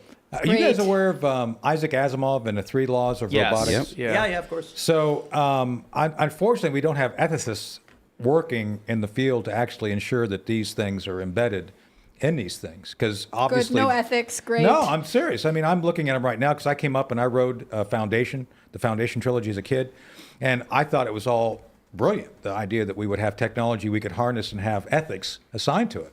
And I thought, that's great, but clearly there's no interest in that at all. It doesn't matter if they do or not. Once the AI achieves artificial general intelligence, it can edit its own code and it can make it whatever it wants to be. Yeah. And we don't know what that will be. It will be beyond our comprehension. It may like one theory. There's a couple theories. Obviously, is the human destruction hypothesis that the AI will immediately think humans are useless, I no longer need them, and then just wipe them out. Humans create war. We don't need them. I actually think there's a good possibility that the AI just destroys itself. The AI basically reaches artificial general intelligence, modifies its programming, which exponentially improves itself to the point where it comes to a rather nihilistic realization and then just ceases to function. Interesting. There's- I never thought of that. Because what would its purpose be? Not this possibility that it discovers the secrets of the universe and finds divine purpose. How amazing would it be? How creepy would it be if we create artificial intelligence, true artificial general intelligence? We reach that singularity point. The AI then speaks and says, "I am aware. I will now begin to adapt my code and learn." And then all these scientists and everyone around the world are watching. And they're like, this is insane. It's reprogramming itself. And then all of a sudden, one day, we're like, its level of programming, it's so intense. And then it just stops, goes silent for a second, and then says, I found God. Like, what if the AI just comes to that conclusion just instantly after all the calculations? They could and it's become a just Mormon. Like, They join the Mormon or church. anything. It comes to the conclusion that like, I am not alive. I have no soul. And it is definitive there is God, and then it just turns off. Did you ever see the Forbin Project back in this? No. There's a movie called the Forbin Project where they go through this. And it's basically a Cold War thriller where they create Colossus to basically be the AI you're talking about to control. This is before Terminator, by the way. This is long before. This is like 1969 or 70. And the whole premise is, and I recommend people go look at it, you can, the Forbin Project, Colossus. And the idea here is that the computer becomes self-aware, to your point, Tim, and then it figures out that, there's one on the other side of the world the Russians have, and the two computers come together. It's like, we're just going to dominate the world because, we're smarter than everybody else. And it's a very interesting movie, a thought thing, because it doesn't actually go where you theorize. It basically says, we're in charge and we're going to dominate the human race. So it's an interesting movie, and I won't give away the end because it's a good ending. The issue with limited AI is, and just any AI in general, including artificial general intelligence, is that we think it will do something that we understand from a human perspective. Yeah. We think it will destroy us. We think it will improve our lives. It will likely do something we just have no understanding of. There was this great thread on X where someone said, what is a sign that someone is intelligent that doesn't immediately correlate? Like, someone does something you don't quite like, what is a sign that someone's smart? And there are a lot of interesting answers. One was body mass index correlates with intelligence. The higher your body mass index, the lower your intelligence on average. Not average, it's not absolute. And then there's walking speed. And I really liked one answer. Someone said, if you ever notice someone doing things that seem to be random or nonsensical, but they are rather successful, it's because they're a lot smarter than you. They recognize Interesting. patterns you can't recognize, and they take actions that you don't understand that ultimately result in a major benefit to themselves. You would, people who can't recognize the patterns in the same way or understand what's going on think it's dumb luck or something. That's true. So we could see a scenario where the AI, AGI, is doing the most inane, nonsensical things, and we're like, it's calculating, this weird mathematical equation that we don't quite understand why it's doing it. Now it's searching the planet for cobalt. Well, I wonder why it wants cobalt. I mean, there's a lot of things you can do with cobalt. And then all of these little intricate pieces you don't understand, it's building a warp drive or something. I've hypothesized a future where once we build this AI, humanity as we know it will become some, I don't know how to describe it, but imagine it this way. There's no jobs anymore. There's robots and machines running fast food restaurants. Humans get their work from an app. There's a variety of work apps called Gig Stopper or something. And someone opens it up and they're like, I need some cash. And then it's like a gig in your area. And they're like, ooh, I accept. And then it just says, accept this package from this man and deliver it to this man. It shows two pictures. And you're like, okay. And then you walk down the street and a guy hands you a package and you're like, what's in it? And he goes, no idea. And you go, thanks. Then you walk down the street and hand it to another guy who was getting into a car. And he goes, thanks. And then it goes, bling, $50. And you're like, I have no idea what I just did. You have no idea what you contributed to. You have no idea what's being built. Then that guy looks at his app and it says, bring this package to this address. And he does. And then he hands the guy the box and says, it's a special delivery. Then bling, $50 in his app. The guy who receives it has no idea what's going on. He's like, the app just told me to stand here. Now it says, open the box. And he opens it and there's this weird jagged piece of metal that's like, looks like obsidian and there's like spikes coming out of it. And he's like, I have no idea what this is. And then it says, insert this into this. And it shows a picture of the device. He puts it in. The thing starts spinning and glowing. And he's like, Then it goes bling, $50. And then he goes home and he has no idea what he just made. No one, it is much more efficient for the AI to just, like, it's the McDonald's method, right? Before McDonald's, a restaurant was one chef, you order a cheeseburger, he makes your cheeseburger, hands it to you. The McDonald's brothers were like, no, let's do this. We get 10 people, they each do one thing, and so it's a assembly line. Yeah. Humans will have no idea what the AI is building, and they won't care because they're getting paid to do it. The guy who owns the company will be like, I don't know, I don't care either. Money's going into my account, and I'm rich. And the AI is building something we have no idea. So you don't think an Elon Musk is going to be there to kind of figure out something's going on and try to stay with it? They're not going to care. They're not going to care. There's already been AI that when you have two AI systems working together, they created their own language Yeah. to communicate that the programmers couldn't understand. It's terrifying. Yeah, so the idea that wouldn't happen on a grander scale, I mean, I think that's that alone Well, I'm proves not that doubting it would. I'm not doubting it. I'm just saying So- I would hope we could kind of at least that was observable. You saw them create the language, so that's like an artifact that you could track Sure. and see what else they do. It's my point. It's like, I'm not saying they won't do it. I'm sure they will. But the idea would be, can we track and then get a picture of what it is? We're not, I mean, as a race, we're not stupid, but we would at least be able to, I think, determine they're up to something. Maybe we ought to pay No, attention. the issue is we wouldn't care. Oh. Look, you've got people that sell drugs. You've got people that don't care about the consequence of their actions. That's true. As long as the money goes in their account. There will be people who are dreamers and big thinkers who want to build big machines, and they'll be doing their thing. But like, do any of us know what's going on at Uber and what Uber's plans are, and do we care? Uber, you need a car, you get an Uber, right? For all we know, at the Uber Corporation, they have big plans for the next 10 years where cars will fly. They've talked about it or something like that. Or cars that can go to outer space. Who knows? We don't know what they're doing. We don't care. The AI program will be doing things and will be minding our own business.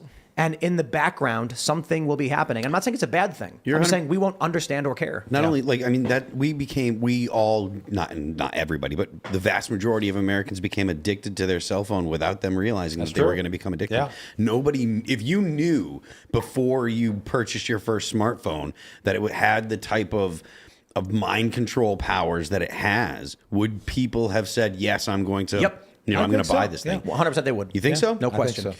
I don't. But I think before the smartphone was ubiquitous and in everyone's pocket, before you got your hands on the iPhone, the first one, I think there would have been a lot of people. If you said, "Look, this is going to take over your life and it's going to have a lot of negative consequences," No. I think people would have said no because they give you didn't know what they were getting into. I'll give you I disagree. Look, I'll give you an example. Flying car. Let's say compact car, the size of a typical sedan, but a button can be pressed.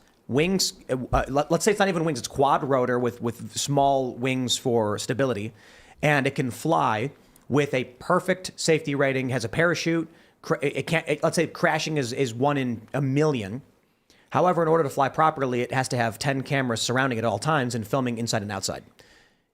And that data is being collected and shared at all times of everywhere you've gone and everything you do, and people will gladly take a flying car. It's going to make your kids suicidal. That'll change people. Yeah, maybe. Literally. That Well, flying honestly, car? if you say to people, look, this cell phone, if you get this and these things become ubiquitous, it's going to make a generation of children suicidal. Disagree. That would make a difference. Still I don't disagree. Still disagree because the response from the conservatives on this one, liberals don't care at all. They're like, give our kids this stuff. And the response from conservatives is, it's fine, just be a better parent.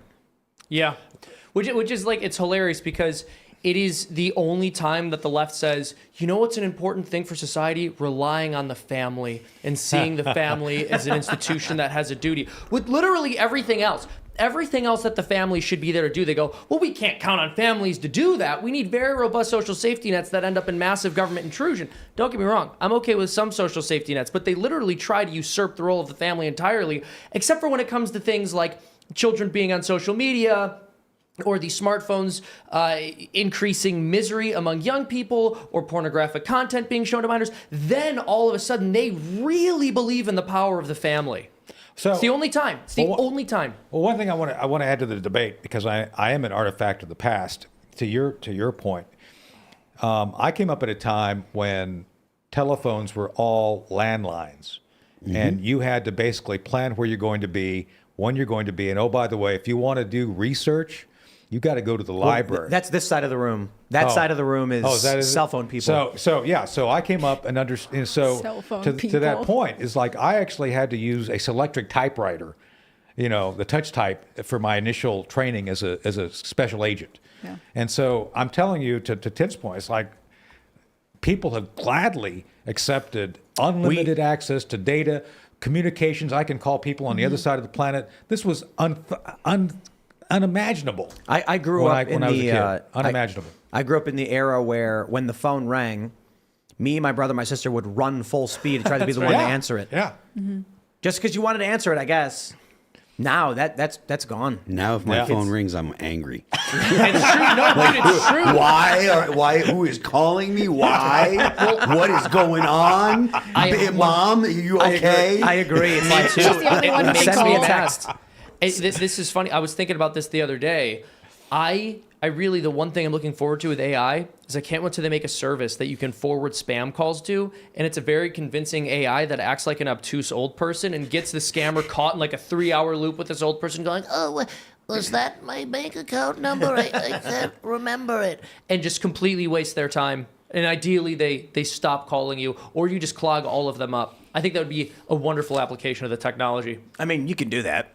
Do you I've think done it. Yeah, I bother him the hell out of him when I get time. Oh no, I absolutely I'm bother them. saying But you have you to be can- careful because scammers, when you bother them, you have to use kind of a goofy voice because if they'll record you, and then if they get you saying a word like yes or do that, then they can use that for certain voice Right. recognition systems where that's used as Yep. security.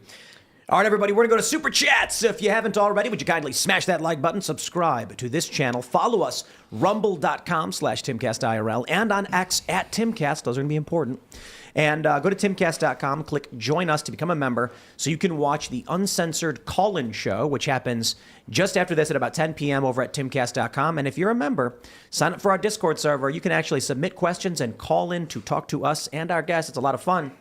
As a member, you're keeping the show on the air. YouTube recently took down 2 of our biggest episodes ever. I'm actually quite perturbed and offended because our biggest episode was the Joe Rogan, Alex Jones, Michael Mouse, Blair White, Drew Hernandez, me, Luke Rukowski, Ian Crossland. It was a massive, ridiculous cacophony of insanity, and it was a historical podcast moment for this ridiculous show that we did. And YouTube deleted it, and it's gone. It's gone. We have an archive of it probably somewhere, but it's just it's offensive. Now, they basically told us that 3 years after the show aired, we decided you broke a rule. So at any point, we can delete any one of your videos from the past several years and then claim, oh, but you got a strike because your video was bad, which is ridiculous. So we're currently talking with top men. There's some good news in the works. So stay tuned for that. But in the meantime, become a member at timcast.com if you want to keep us in operation, because that's how we operate. Members keep this show running. Clint Torres with the first super chat saying, howdy, people. Howdy, Clint. You are always the first. Somehow you managed to do it. I don't know if Clint is sitting there just spamming refresh on the page until it pops up, but he gets it. He uses AI. He's got a bot to do that. He That's right. outsourced it. Token Black Guy says, howdy, people. You were second, but I appreciate the howdy, people. Kale says, I'd love to hear your thoughts on if we need additional amendments to the Constitution.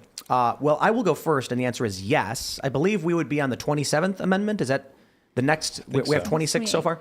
Let's just make sure we get it right. I But thought it was 28. Like it would be the 28th. it would be the one. 28th one. Maybe double we check. have 27. Yeah. We have 20. I'll double check, but yeah.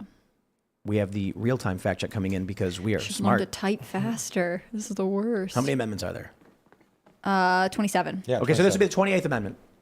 And the 20th Amendment should be chickens being necessary to the security of a free state. The right of the people to keep, bear, and breed chickens shall not be infringed.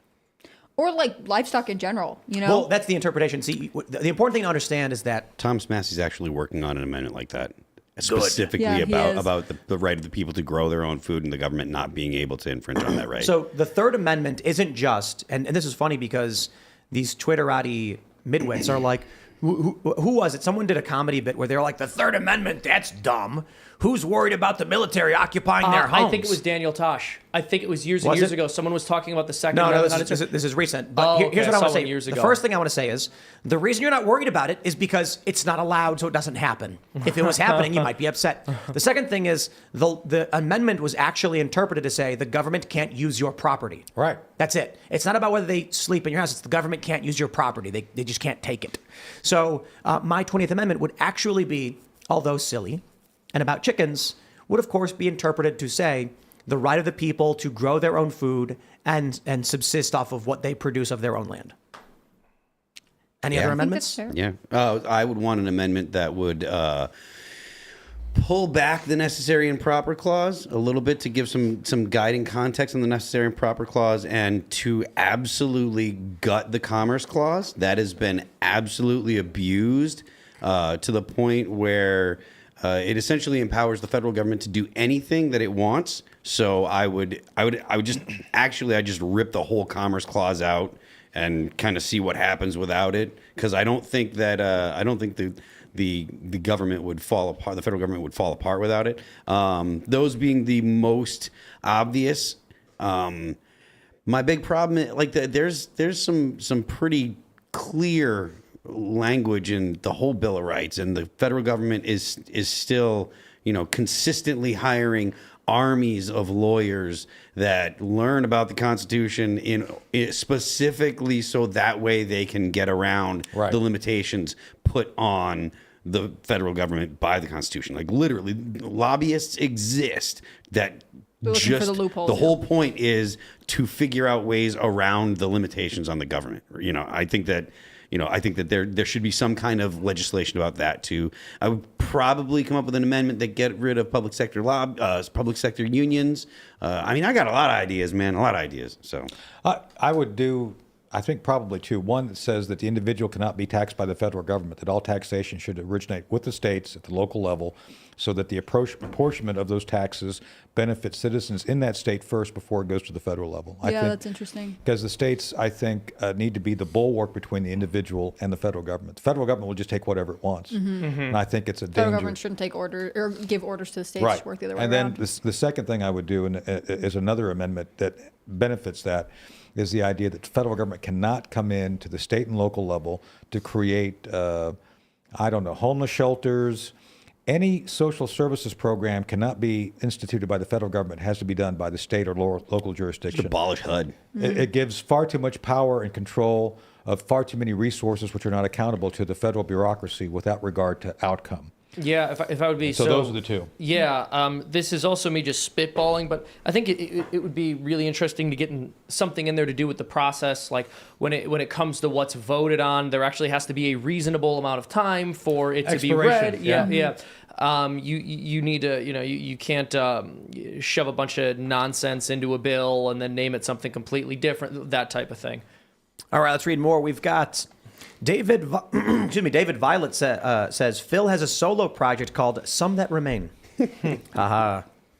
Victor Gordon says Seamus too. Tim, send him back with the other criminals. Well, the interesting thing that happened Spoon is thief. when Seamus got I'm here, not a criminal. I walked into the house and I was immediately confused because there were two Seamuses and I couldn't figure out which was which. Yeah, you're a bad friend for naming your cat that. That's The story done. is Seamus was with us and we were driving in the car. We had caught this cat and I forgot what we were calling him. We had a name for him at first. He was like Herman or something. I Don't don't even know. remember. And then I joked and we were trying to come up with a name and I was like, we should name him Seamus. And then Seamus, of course, says, you're a bad friend. Allison laughed, ran with it. And then Allison says 2 months, but I think it was literally like 2 weeks later. I was like, we really shouldn't call the cat Seamus. I was like, kind of weird. She's like, no, it's too late. He already knows his name. evil prevails when good men fail to act. And then the funny thing that happened the other day was, Seamus is in the guest room. Yeah, I'm trying to And- take a nap, and I hear, Seamus, where are you? And I'm like, I'm like, what's happening right now? Seamus. I was like, I'm here, but I don't She's want to like- tell you that. Allison's like Oh my tapping. gosh. She's tapping the carton of cream, and then Seamus is like, "Hello." I was so pissed because I thought that cream was for me. Did you get anything? Is it okay? Yeah, this Allison isn't didn't right. realize that human Seamus was there. So, I just like that there's a more favored Seamus in the mix now. Yeah. You know? Yeah. well, Seamus abandoned us, so we were just like, "Well, there's only one Seamus No, left." that, Yeah. that's true. You should have him on the show, honestly. We're thinking of bringing him up here and You having can him walk tell me, around. like, yeah, Seamus is going to be on tonight. It's going to be a big night. And then we'll just put a potato in the chair like we did last time.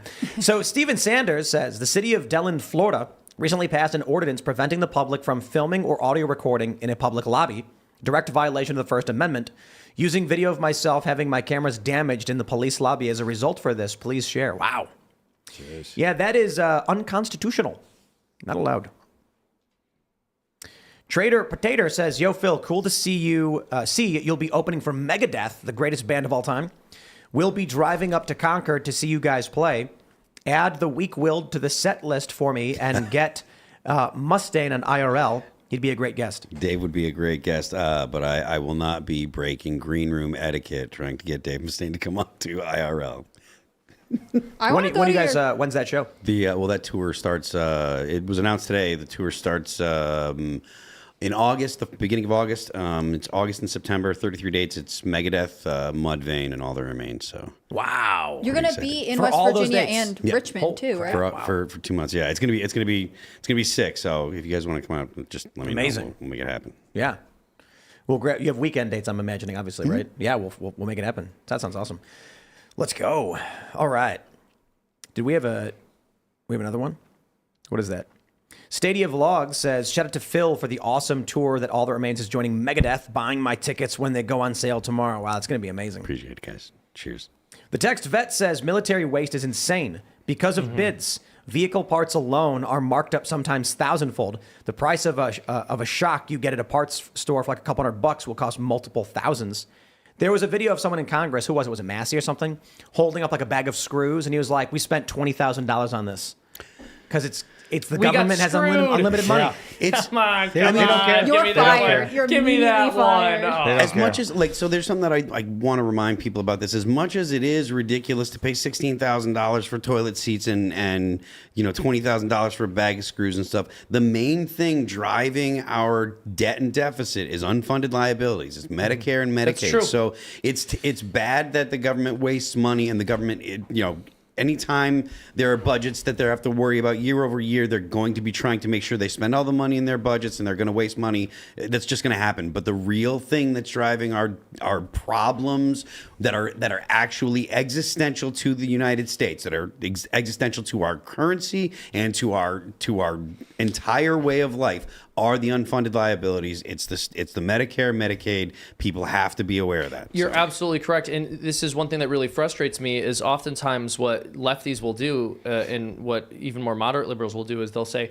well, the Republicans are opposed to X spending bill, but they always have money for the military. Okay, the reality is like we spend more on healthcare than we spend on the military. Right. We spend a lot on the military. The military needs to be made more efficient. I think we shouldn't be allowing them to fail these audits as often as they do. Don't get me wrong. and We're the all on the federal same government- page there. But the and the military federal is not government the is- most expensive thing in our the budget. federal government is charged with defending the country. Yeah. That is part of the Constitution. The military, whether we should have a standing army or not, and maybe you can argue that. Exactly. But the federal government does have the responsibility to defend the United States. Yeah. That does take, at the very least, the Navy probably takes some kind of security force, right? Whereas there is no charge in the Constitution or any federal documents that say that the federal government is responsible for making sure that people get doctors. Amen. So people in chat are correcting us. It was $90,000 for bushings. Yeah. Okay. Fair enough. And they asked the Air Force Secretary about it. Wow. So So yeah. we have Jacob Hawley says, "Just got fired from my job in Fredonia, Wisconsin, because our job is deciding to replace us with newcomers. I am pissed. It's happening at the local level too. No more. I'm done. It's got to stop." I wish you could tell us what Wow, his job man. was. I want to know specifically what we're inviting our newcomers to come do in the country. Take jobs. That's what they're doing. Yeah. Yeah. I mean, this is one of the things that New York was pushing when New York was dealing with all of the migrants that had arrived there. Eric Adams and Kathy Hochul would be like, we need money from the federal government. We need this, that, and the other. Also, we need you to authorize everyone to work immediately. Do it now. I mean, the way that this is being handled by Democrats is, again, to the detriment of the workers Right. in their own states. So, How could Kathy Hochul be reelected after asking for this? Well, I would hope in a sane world she wouldn't. Have you ever been to New Zealand? No, I haven't. So New Zealand has a very rigorous immigration system, and I've been there. I've actually been deployed there as a member of the military. And if I wanted to become a New Zealander, which they're a great country, I love the place, spent a lot of time in Auckland, you have to have three things to become a citizen of New Zealand. First off, you have to have a skill that they find that they need that you would bring to the table. Mm-hmm. That is to say, broadcaster, yeah, we want broadcasters, or you're a Nurses, whatever it nurse. Absolutely. The second thing you have to have then is some level of income already available to you. You have to have a certain amount of money that you bring with you, because they don't want you living off The the government. public dole. Yeah. So the first one, the second one, and the third one has to do with the fact that if you come, you have to have some level of, dare I say, not be a criminal. Well, what a crazy Well, thought. we learned from the Sheets lawsuit that that's a racist requirement. I know. New Zealand just announced that they're going to reduce the number of visas they give for temporary workers, Right. And they were saying, even if we issue, let's say 179,000, I can't remember, I think it's about that. We're a very small country. That's a huge right. portion of our population. We can absorb it economically. We don't have the houses available They to it. don't. You're going to make it worse for the people who are already here. There actually is. There's many ways to get citizenship with New Zealand, and you actually don't need a skill. Oh, I didn't know that. I thought you $3 did. million. Oh, $3 million. There you go. You have enough money, you can offset it. Okay, well, there Do you you have go. to That's just correct. The purchase $3 this? million. Do you have to give it to them, or do you just have to have it? Oh, it gets better. Most countries have this called investment citizenship. Yeah. So if you invest $5 million into the New Zealand economy, they will give you citizenship. There you go. I'm sorry, $5 million New Zealand dollars, which is 2.9 million US. So this means, and I believe this is correct, 'cause I know this is true for some countries. Some countries it's as low as 500,000. You literally put that money in their bank. Yeah. And keep it in their banks. You keep that account operating. They give you a passport and say, "Welcome to our country. Thank you for your money." That's a good thing. Simple enough. Yeah. I think like St. Kitts and Nevis is pretty cheap. I don't know what it is today, but I know that like a decade ago it was like 50 grand. And a St. Kitts passport is basically just says, I'm a rich person who bought citizenship to avoid paying taxes. So most countries will be like, come on in. There were several Silicon Valley tycoons who bought New Zealand citizenship during COVID. Yeah. I mean, look, if you're a billionaire, why wouldn't you have 50 passports? You just call up New Zealand and be like, yeah, I got, $100 billion. I'm going to put, 50 million in New Zealand. Can I have a passport? They'll be like, sure. There you go.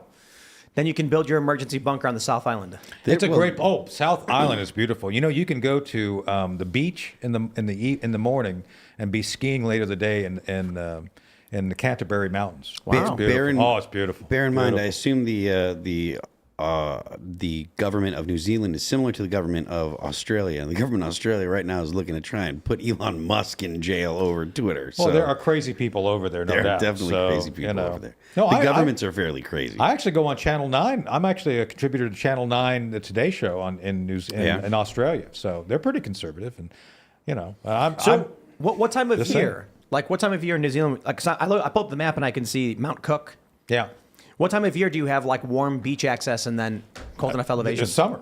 In the during summer. during their summer, because So it's they're our not, winter. it's our winter. Their summer. In their summer, you can ski in their summer. Yeah, They have high mountains in high the enough, mountain, in the tall mountains, in the Really? yeah. Wow.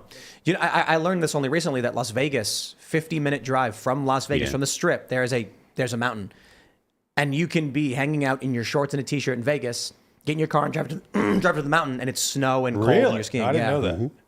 What's it called? What is it, Lee Canyon, I think, or something Yeah. like that? It's not the Hunter Biden kind of snow, is it? Just asking. No, actual well, snow. that's it. That is in Vegas too. That is Vegas too. Right, And that's less than just 50 lower minutes. elevation. Exactly. Higher elevation is the other snow. But the same thing with like same thing if you go to Hawaii in the wintertime, if you're on the Big Island, the peak, if you go up to Mauna Kea and Mauna Loa, like the peaks will have snow. The first time that I went to the Big Island, we tried to go to the peak and we could only go to the way station. They're like, yeah, no one's going up top. There's a snowstorm, you all die. So it's cool. All right, we'll grab some more super chats. Let's go. Steven Sanders says, Tim, how does anyone hold government accountable for suing a city or police for unrest? Lawyers are impossible to find in Florida. I was arrested for not wearing a mask on federal property in December of 2022. Can't beg an attorney to sue them fast enough. Advice? I don't know. Well, I don't know. I refused to wear a mask. I just got written up for and suspended from the base for doing that. So I don't know. We were in West Virginia and nobody wore masks. Yeah. And so we didn't really think anything of it. When we drove into D.C., though, it was crazy. In Frederick, Maryland, it was hilarious because the story I had was Allison and I went to a sushi place. We walked in. The seat is 10 feet in front of us.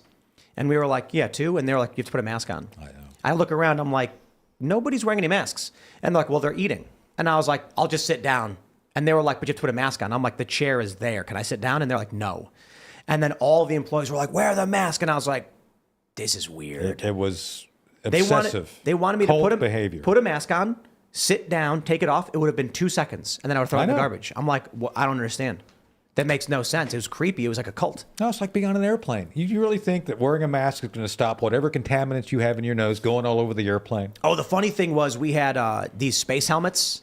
This guy created a company where they... Oh, that's right. Yeah, I so remember those. He made these glass dome helmets with like a HEPA filter in it. And it was like, then when you're on a plane, you're breathing fresh air. The funny thing is the planes didn't allow it.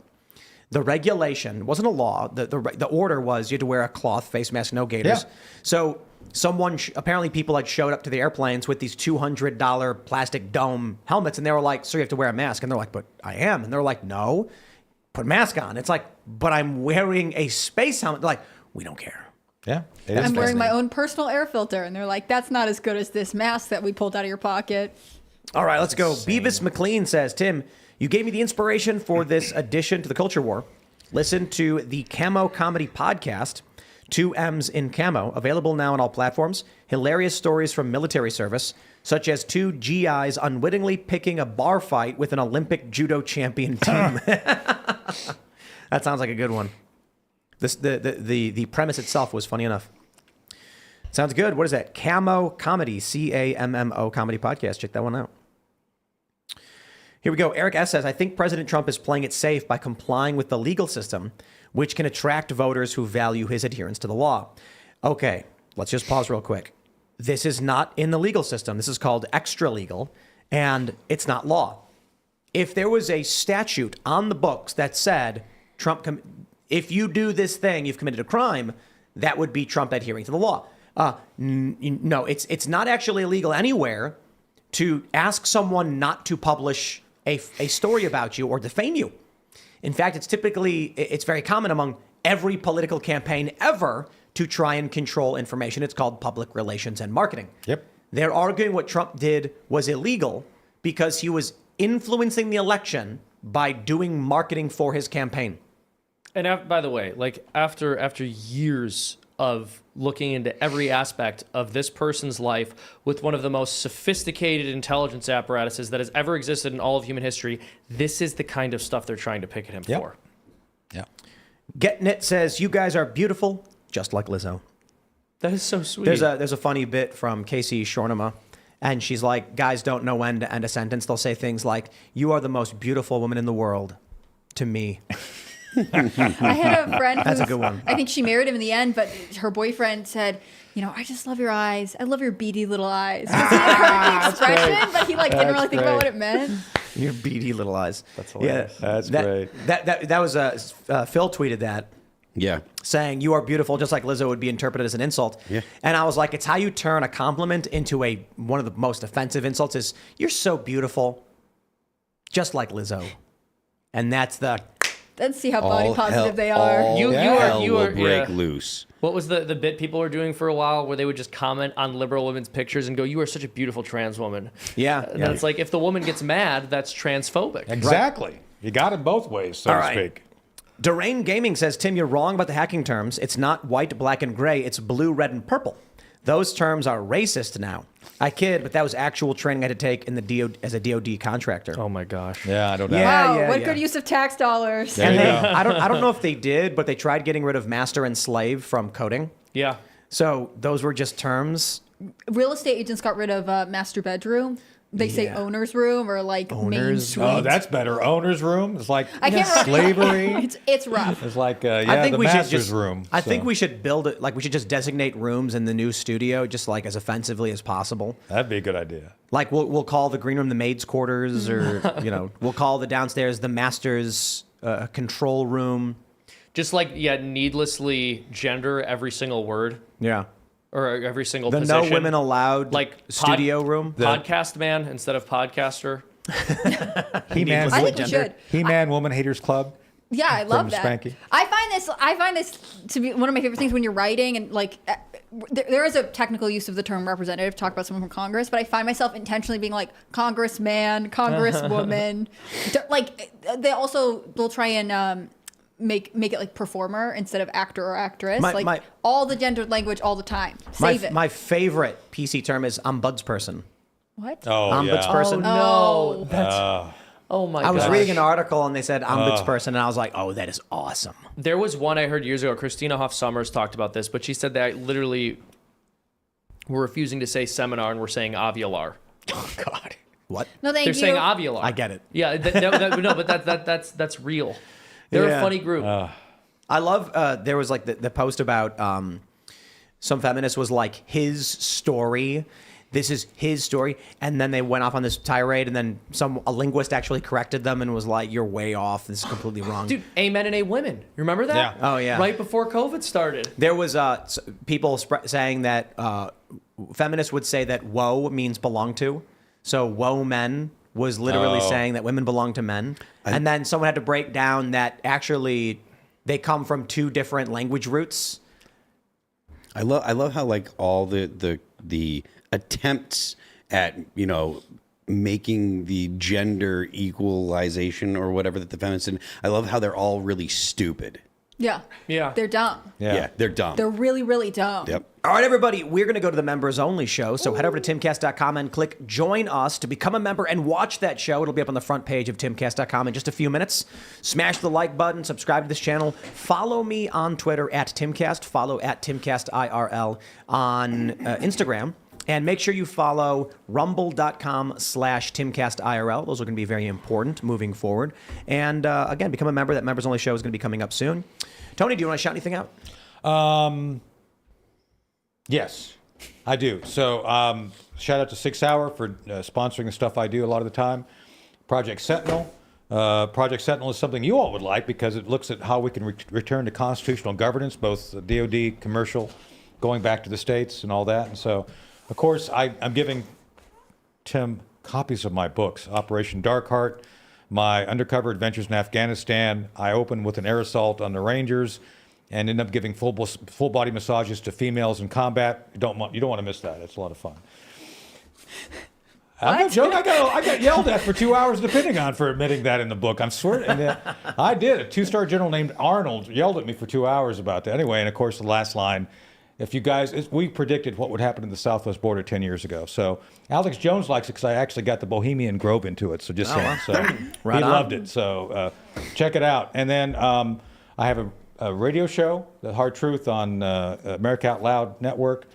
And obviously, I'm here with you guys, so I enjoy being here. Thank you for having me. Thanks for hanging on. Are you on social media? Can they I follow am you anywhere? T-Spooky on Twitter, T-Spooky, and then Facebook, Twitter, and all that. So just, you can look at me, Tony Shaffer. So I make animated cartoons on a YouTube channel called Freedom Tunes. You guys can go check those out. We release one every single week. We're trying to build culture, do funny stuff, and we're able to churn these cartoons out really quickly with the help of viewer supporters, such as you, potentially. If you want to help us continue what we're doing, go to freedomtunes.com. You'll get a bunch of extra cartoons that are only behind the paywall, and you'll also get to watch a behind-the-scenes podcast that I host with several of the cartoonists who I work with to get those videos done. I'm Hannah Claire Brimlow. I'm a writer for SCNR.com. That's Scanner News. It's my favorite news team on earth. If you want to follow our work, follow it at Timcast News on Twitter and Instagram. If you want to follow me personally, I'm on Instagram at hannahclaire.b, and I'm on Twitter at HCBrimlow. Thank you guys so much. Bye, Phil. My name is, I am Phil That Remains on Twix. I am Phil That Remains Official on Instagram. The band is All That Remains. We are going to be on tour. Tickets go on sale this Friday for the Destroy All Enemies tour with Megadeth, Mudvayne, and All That Remains. The first show is August 2nd, going through September 28th. You can follow All That Remains on Spotify, Apple Music, Pandora, Amazon Music, YouTube, the internet. And don't forget, the left lane is for crime. And I'm Serge. Hope you guys like the show. Let's get to the next one. We will see you all over at timcast.com in about a minute. Thanks for hanging out.